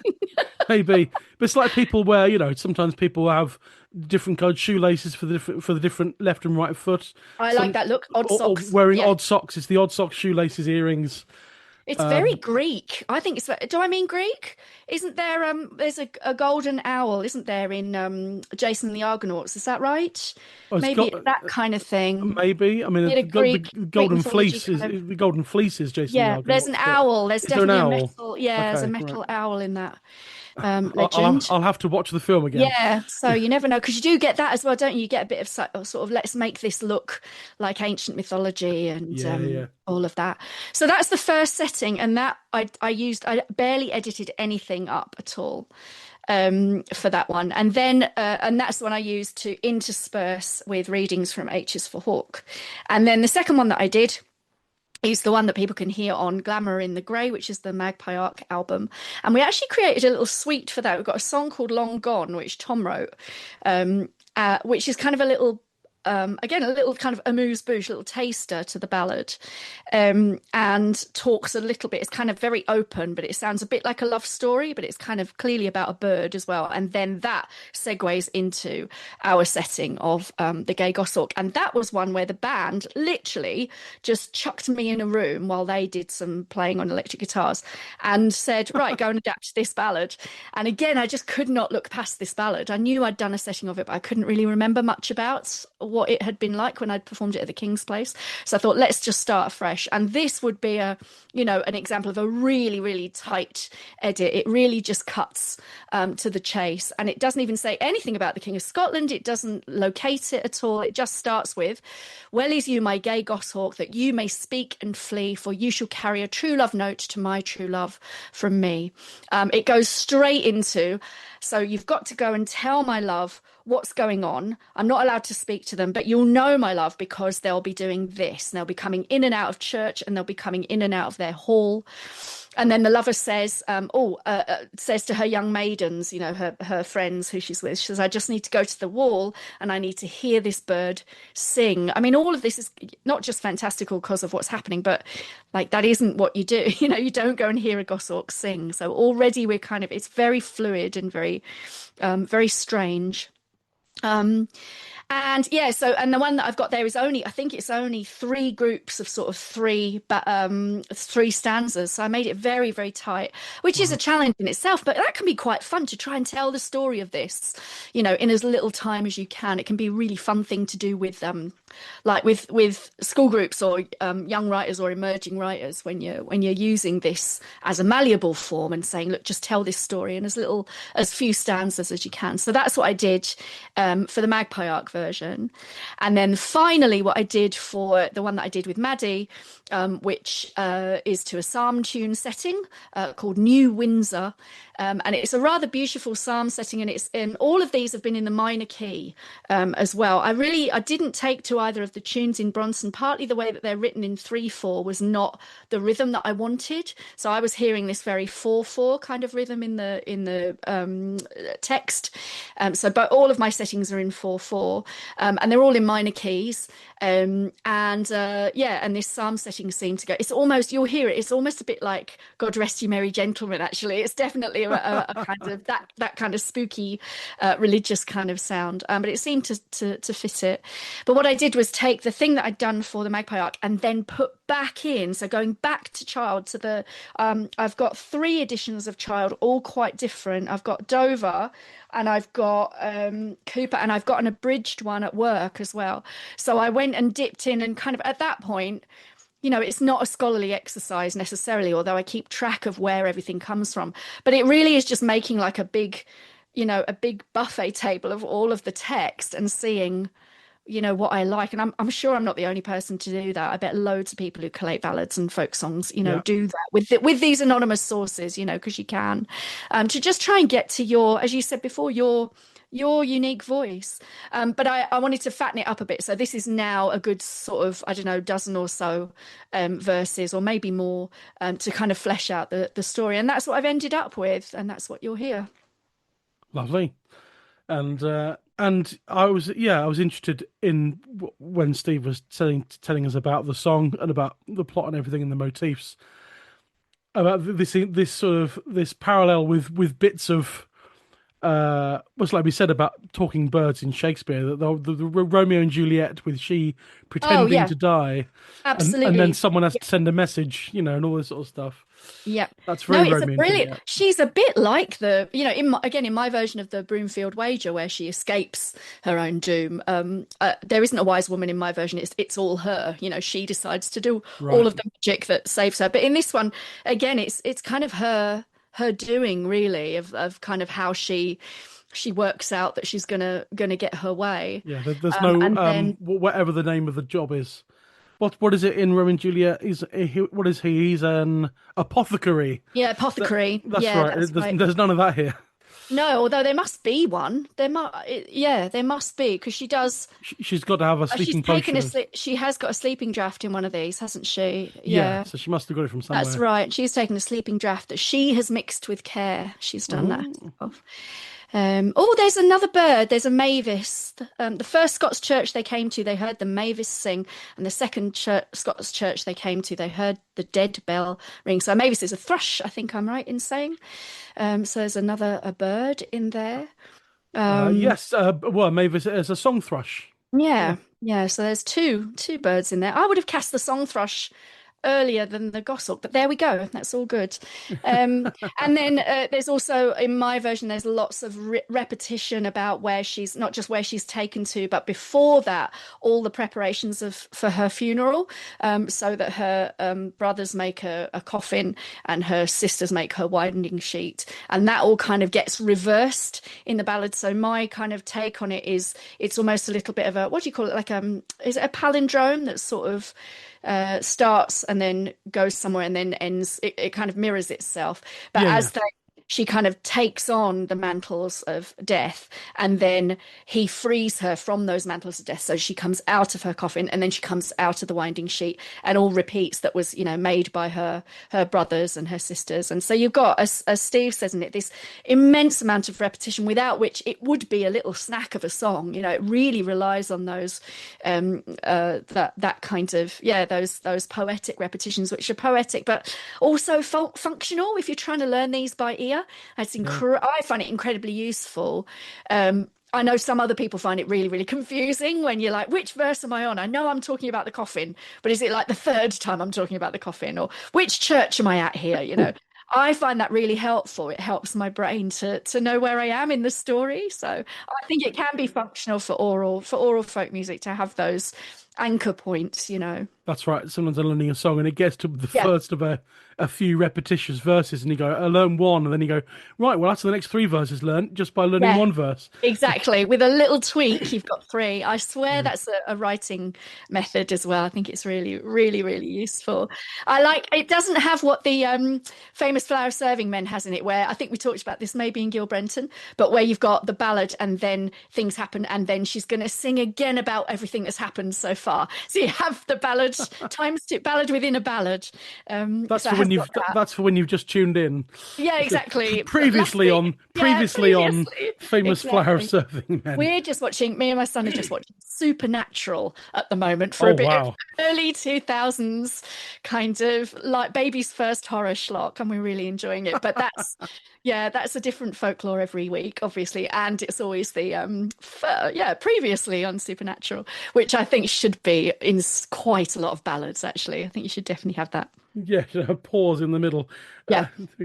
But she's not woken up, is she, by the old True Love's Kiss thing, the fairy tale ending, is she? How is she? Does she just naturally wake up? It's all a trick. She must have planned it, because she just pops up. But he knew it because of the notes via the bird. But she just pops up. So presumably the draft wears off. And then she says, place no stone above my feet, no stone head, no stone below my feet. I come to kiss my true love's lips, and oh, but they are sweet. And that's when he kisses her, when she's already, So it's not really his doing, it's hers. Right. Well, that's good. Mm. And and a happy ending for a child ballad. Don't get many of them. Happy ending for the people, and also so in the long version I've got, I can't remember again. I think this is B in child, but look well upon you, my gay goshawk, that did my tidings bear. You'll have one wing of the beaten gold and the other of the silver clear. There we go.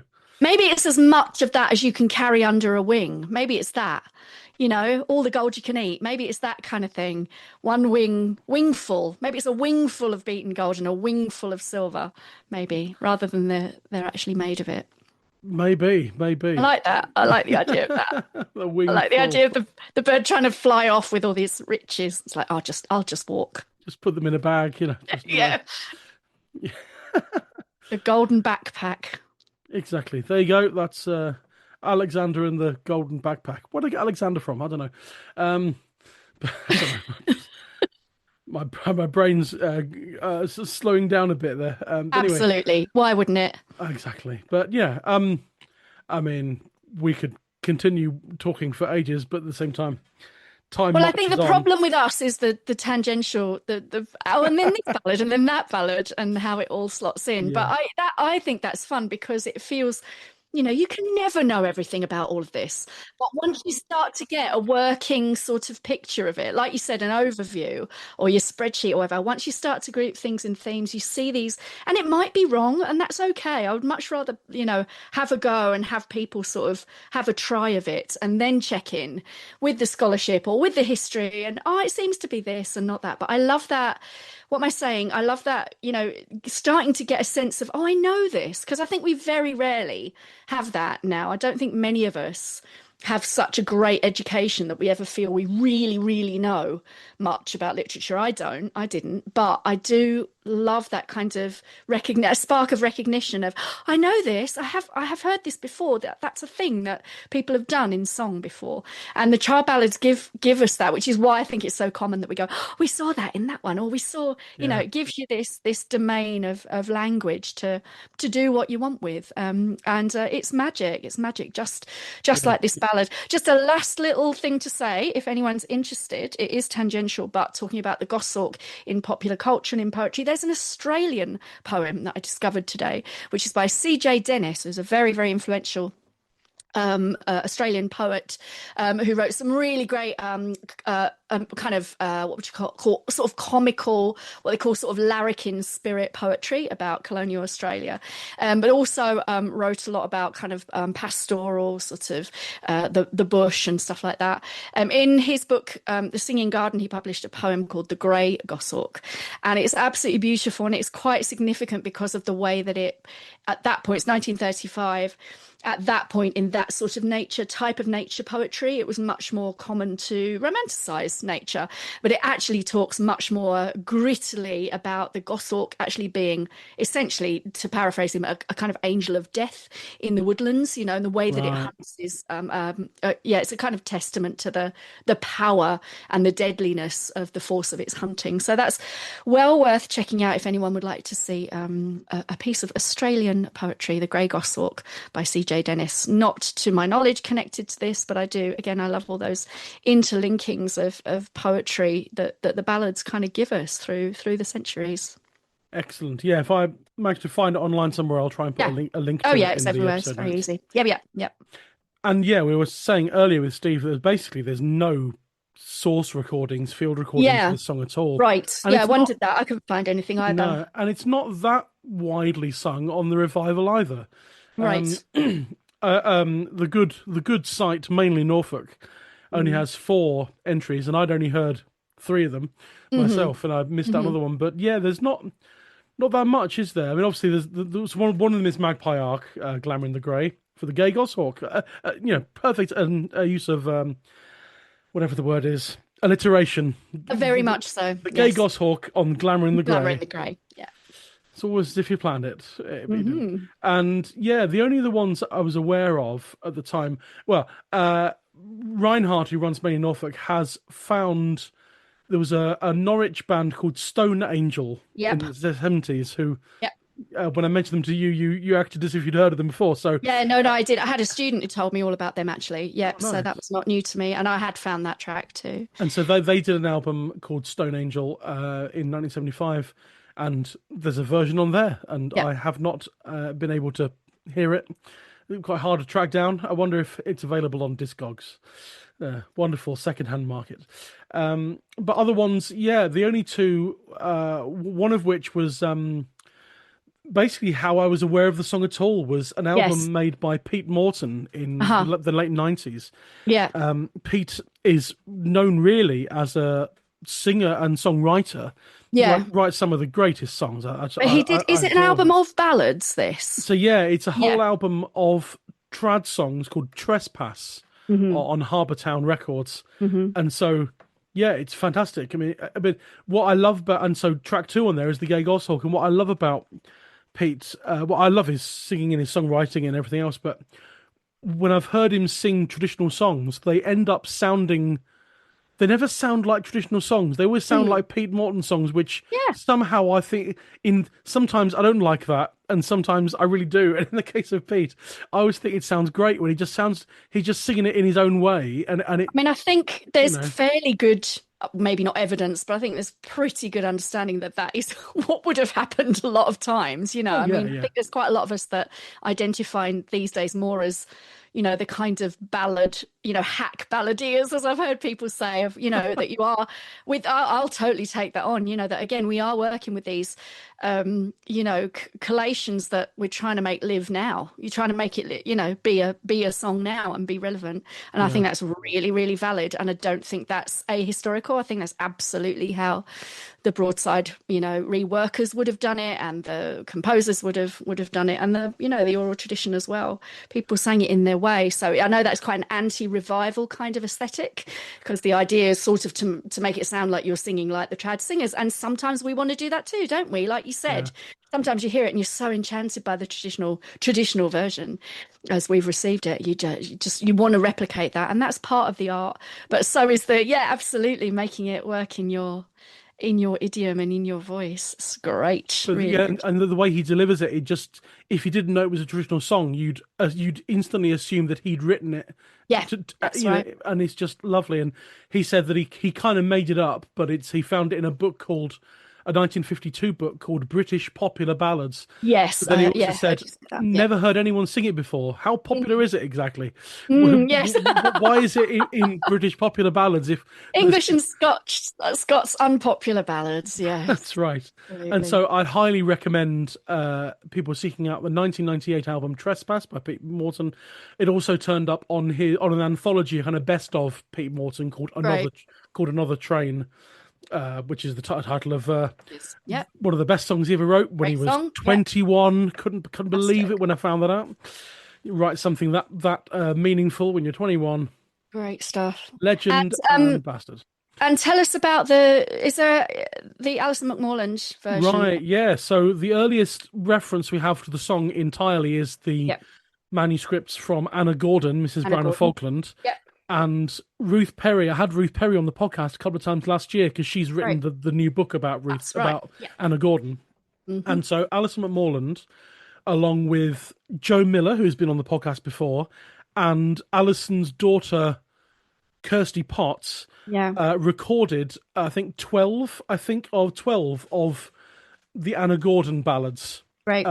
In a way that does attempt to kind of replicate how Anna might have sung them, because this is the Anna Gordon manuscript, while being an early source for a lot of these ballads.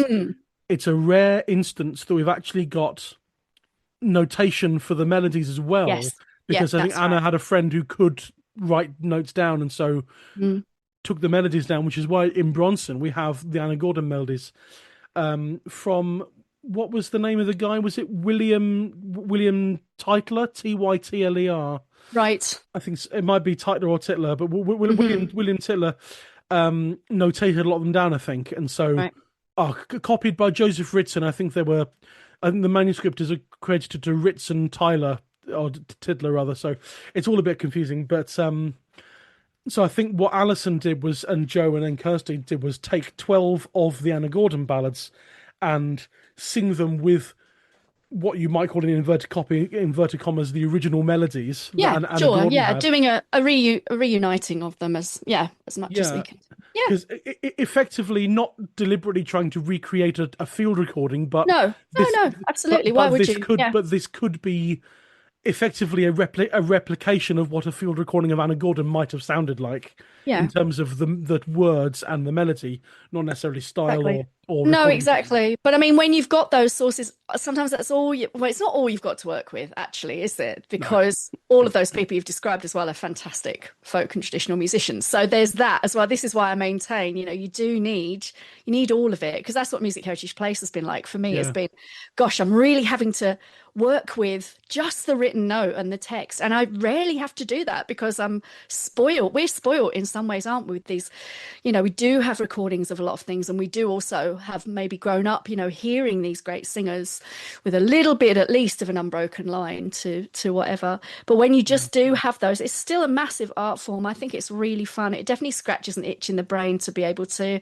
connect those, and all you do is you be authentic about it, and you go, this is in some ways the written note that we're given via that messenger, because as Steve said, a lot of people were, musically literate in the classes of people who were collecting this stuff. So we're spoiled again in some ways for some brilliant transcriptions of pieces, especially, funnily enough, by women. There's some incredible work done by female transcribers and musicians and pianists and things not just through the 20th century, but way earlier too. So we've got that clue. we've got the text and what that gives us, but then we've also got, the culture the water we swim in, really, which is how do you sing a ballad? And part of that that's valid is how do you sing a ballad in 2026? Not just how do we sing a ballad in 1790, because Exactly. we can't really know.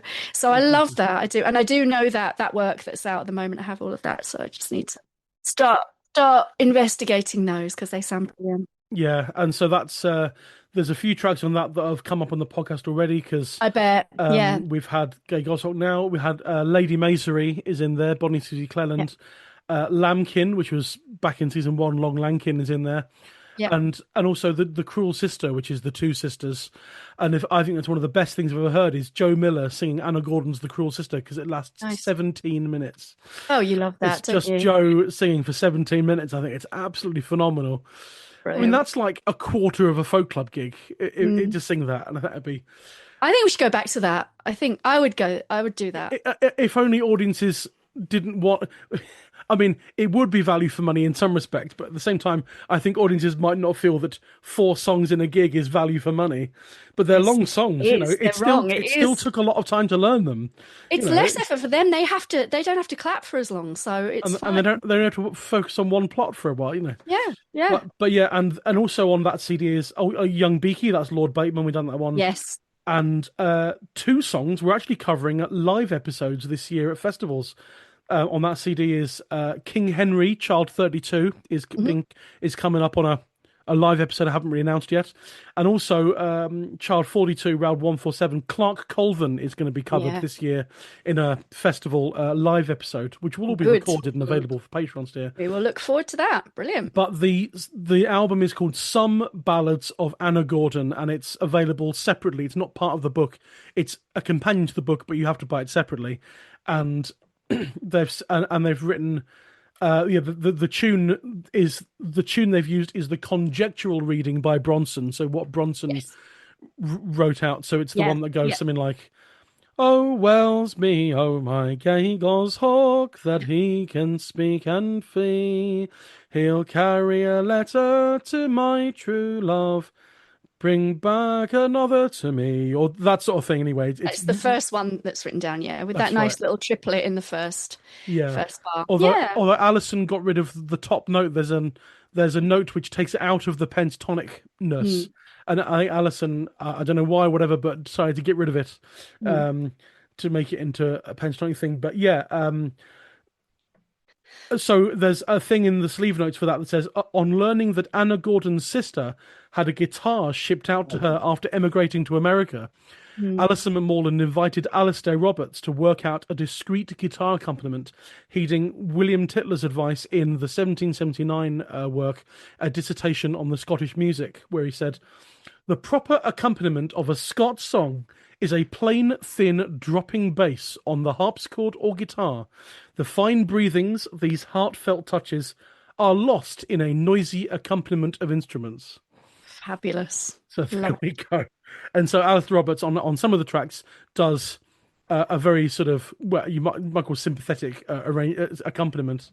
In fact, I think, even he did the ballad text transcriptions. The notes on the CD say, "Ballad texts transcribed by Alistair Roberts from the some performances while remaining faithful to the orthographic particularities and irregularities of the earliest manuscript sources."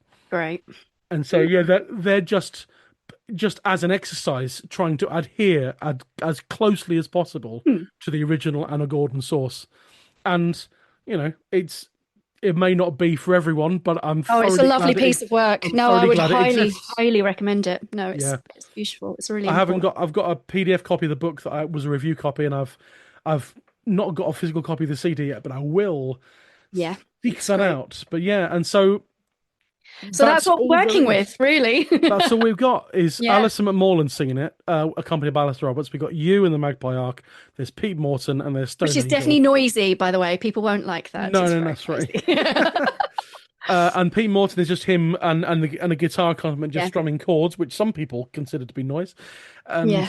and then Stone Angel, and we don't know what that sounds like. So I do. It's lovely. It's great. It's you love more on that. the Magpie Arch end of things. Excellent, good. So, like Steve says, your listeners, your readers need to write in and say if they're singing this ballad, because you have got the potential here to get some data on things as well, like who's out there singing this that that we haven't found yet, that you haven't found yet. So who knows? Exactly. It'd be great. Yeah. Great to know.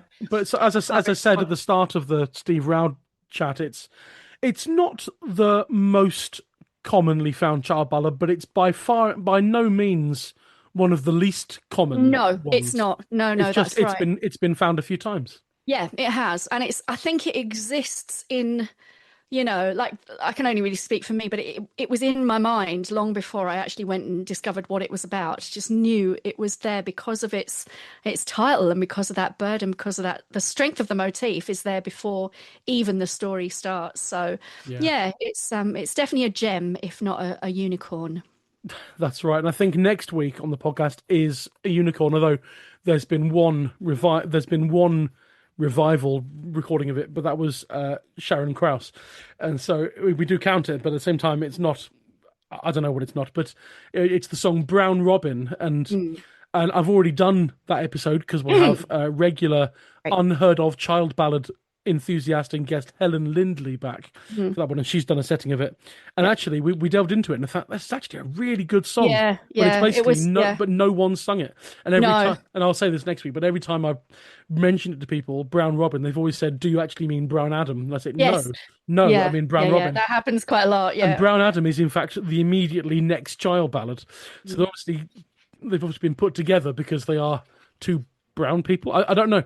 It's an odd thing. We'll never know, Mr. Child. But you're an odd one, Mr. Child. To paraphrase a popular song. I think you're doing well not to call them children when you say all the childs. That's wrong. All the children, children of the night. What sweet music they make. Music. Exactly. Another film reference to end. Absolutely. Well, let's end there. This has been, this is, as usual, an enormously enjoyable chat. Probably quite niche. Quite niche. And thanks, Matt. That's you 3 times in the first 6 seasons, 7 seasons. So we'll give you a lay off for a while. We'll attempt to give you a year or 2 off, and we'll see how we go. Great. See you in a year or 2. But yeah, apart from that, that's Nancy Kerr. Thank you very much. Thank you. Oh, well is you, my gay goshawk, that you may speak and flee, for you shall carry a true love note to my true love from me, to my true love from me. Oh, how will I your true love ken? Oh, how can I her know, when from her mouth I ne'er heard couth, nor with my eyes her saw, nor with my eyes her saw. Oh, well shall you my true love ken, as soon as you her see, of all the flowers in fair England, the fairest flower is she, the fairest flower is she. And when you come to my love's hall, light on the bush of birch, and sit you there and sing our love, as she goes to the church, as she goes to the church. And when you come to my love's hall, light you upon the wind, and sit you there and sing our love, as she goes out and in, as she goes out and in. There's 24 ladies there, will wash and go to church, but well you shall my true love know, for she wears a golden shirt, for she wears a golden shirt. And 24 gay ladies will to the mass repair, but well you shall my true love know, for she wears gold in her hair, for she wears gold in her hair. Come here, my maidens all, and sip red wine anon, for I must go to my window and hear that sweet bird song, and hear that sweet bird song. Sing on, my bonny bird, that song I heard yestreen, for I know by your singing sweet that you have my true love seen. You have my true love seen. Oh, first he sang a merry song, and then he sang a grave, and then he's picked his feathers grey. To her the letter gave, to her the letter gave. Well, here's a letter from your love. He says he sent you 3. He cannot wait your love more long, but for your sake he'll dee, but for your sake he'll dee. Then bid him bake his bridal bread and brew his bridal ale, and I'll meet him there in fair Scotland, long, long ere it be stale, long, long ere it be stale. Oh, mother, mother, make my bed, one thing I ask of thee, that though I die in fair England, in Scotland bury me, in Scotland bury me. And the first kirk that you come to, you'll hear the bells be rung, and the second kirk that you come to, you'll hear the mass be sung, you hear the mass be sung. And she has gone to a bigly bower as fast as she could fare, and she has taken a sleepy draught that she had mixed with care, that she had mixed with care. When night was flown and day was done, no one that did her see, but thought that she was surely dead, as any lady could be, as any lady be. And the winding that her sisters made was of the gold so good, and the coffin that her brothers made was pine and cedar wood, was pine and cedar wood. And the first church that they came unto, they heard the bells be rung, and the second church they came unto, they heard the mass be sung, they heard the mass be sung. Come here, my young men all, and sip of the good red wine, for I must go to meet my love, and free her from the pine, and free her from the pine.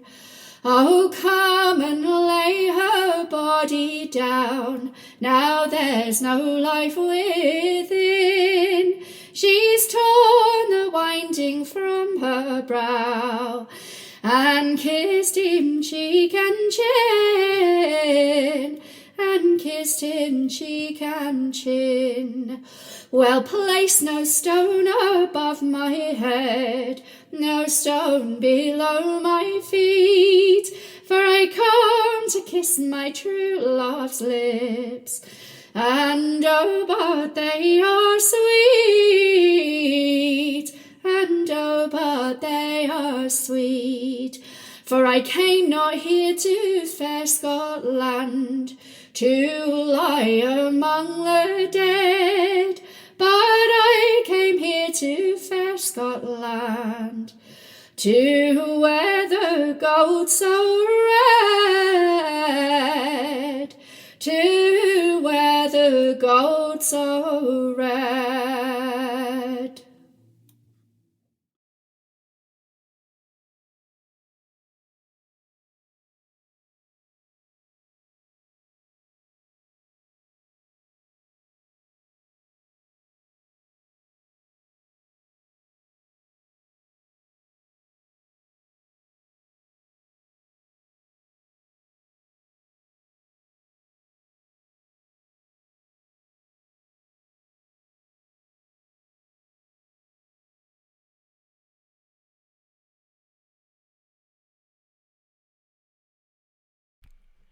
That was Nancy Kerr singing the Gay Goshawk, and that brings this episode to a close.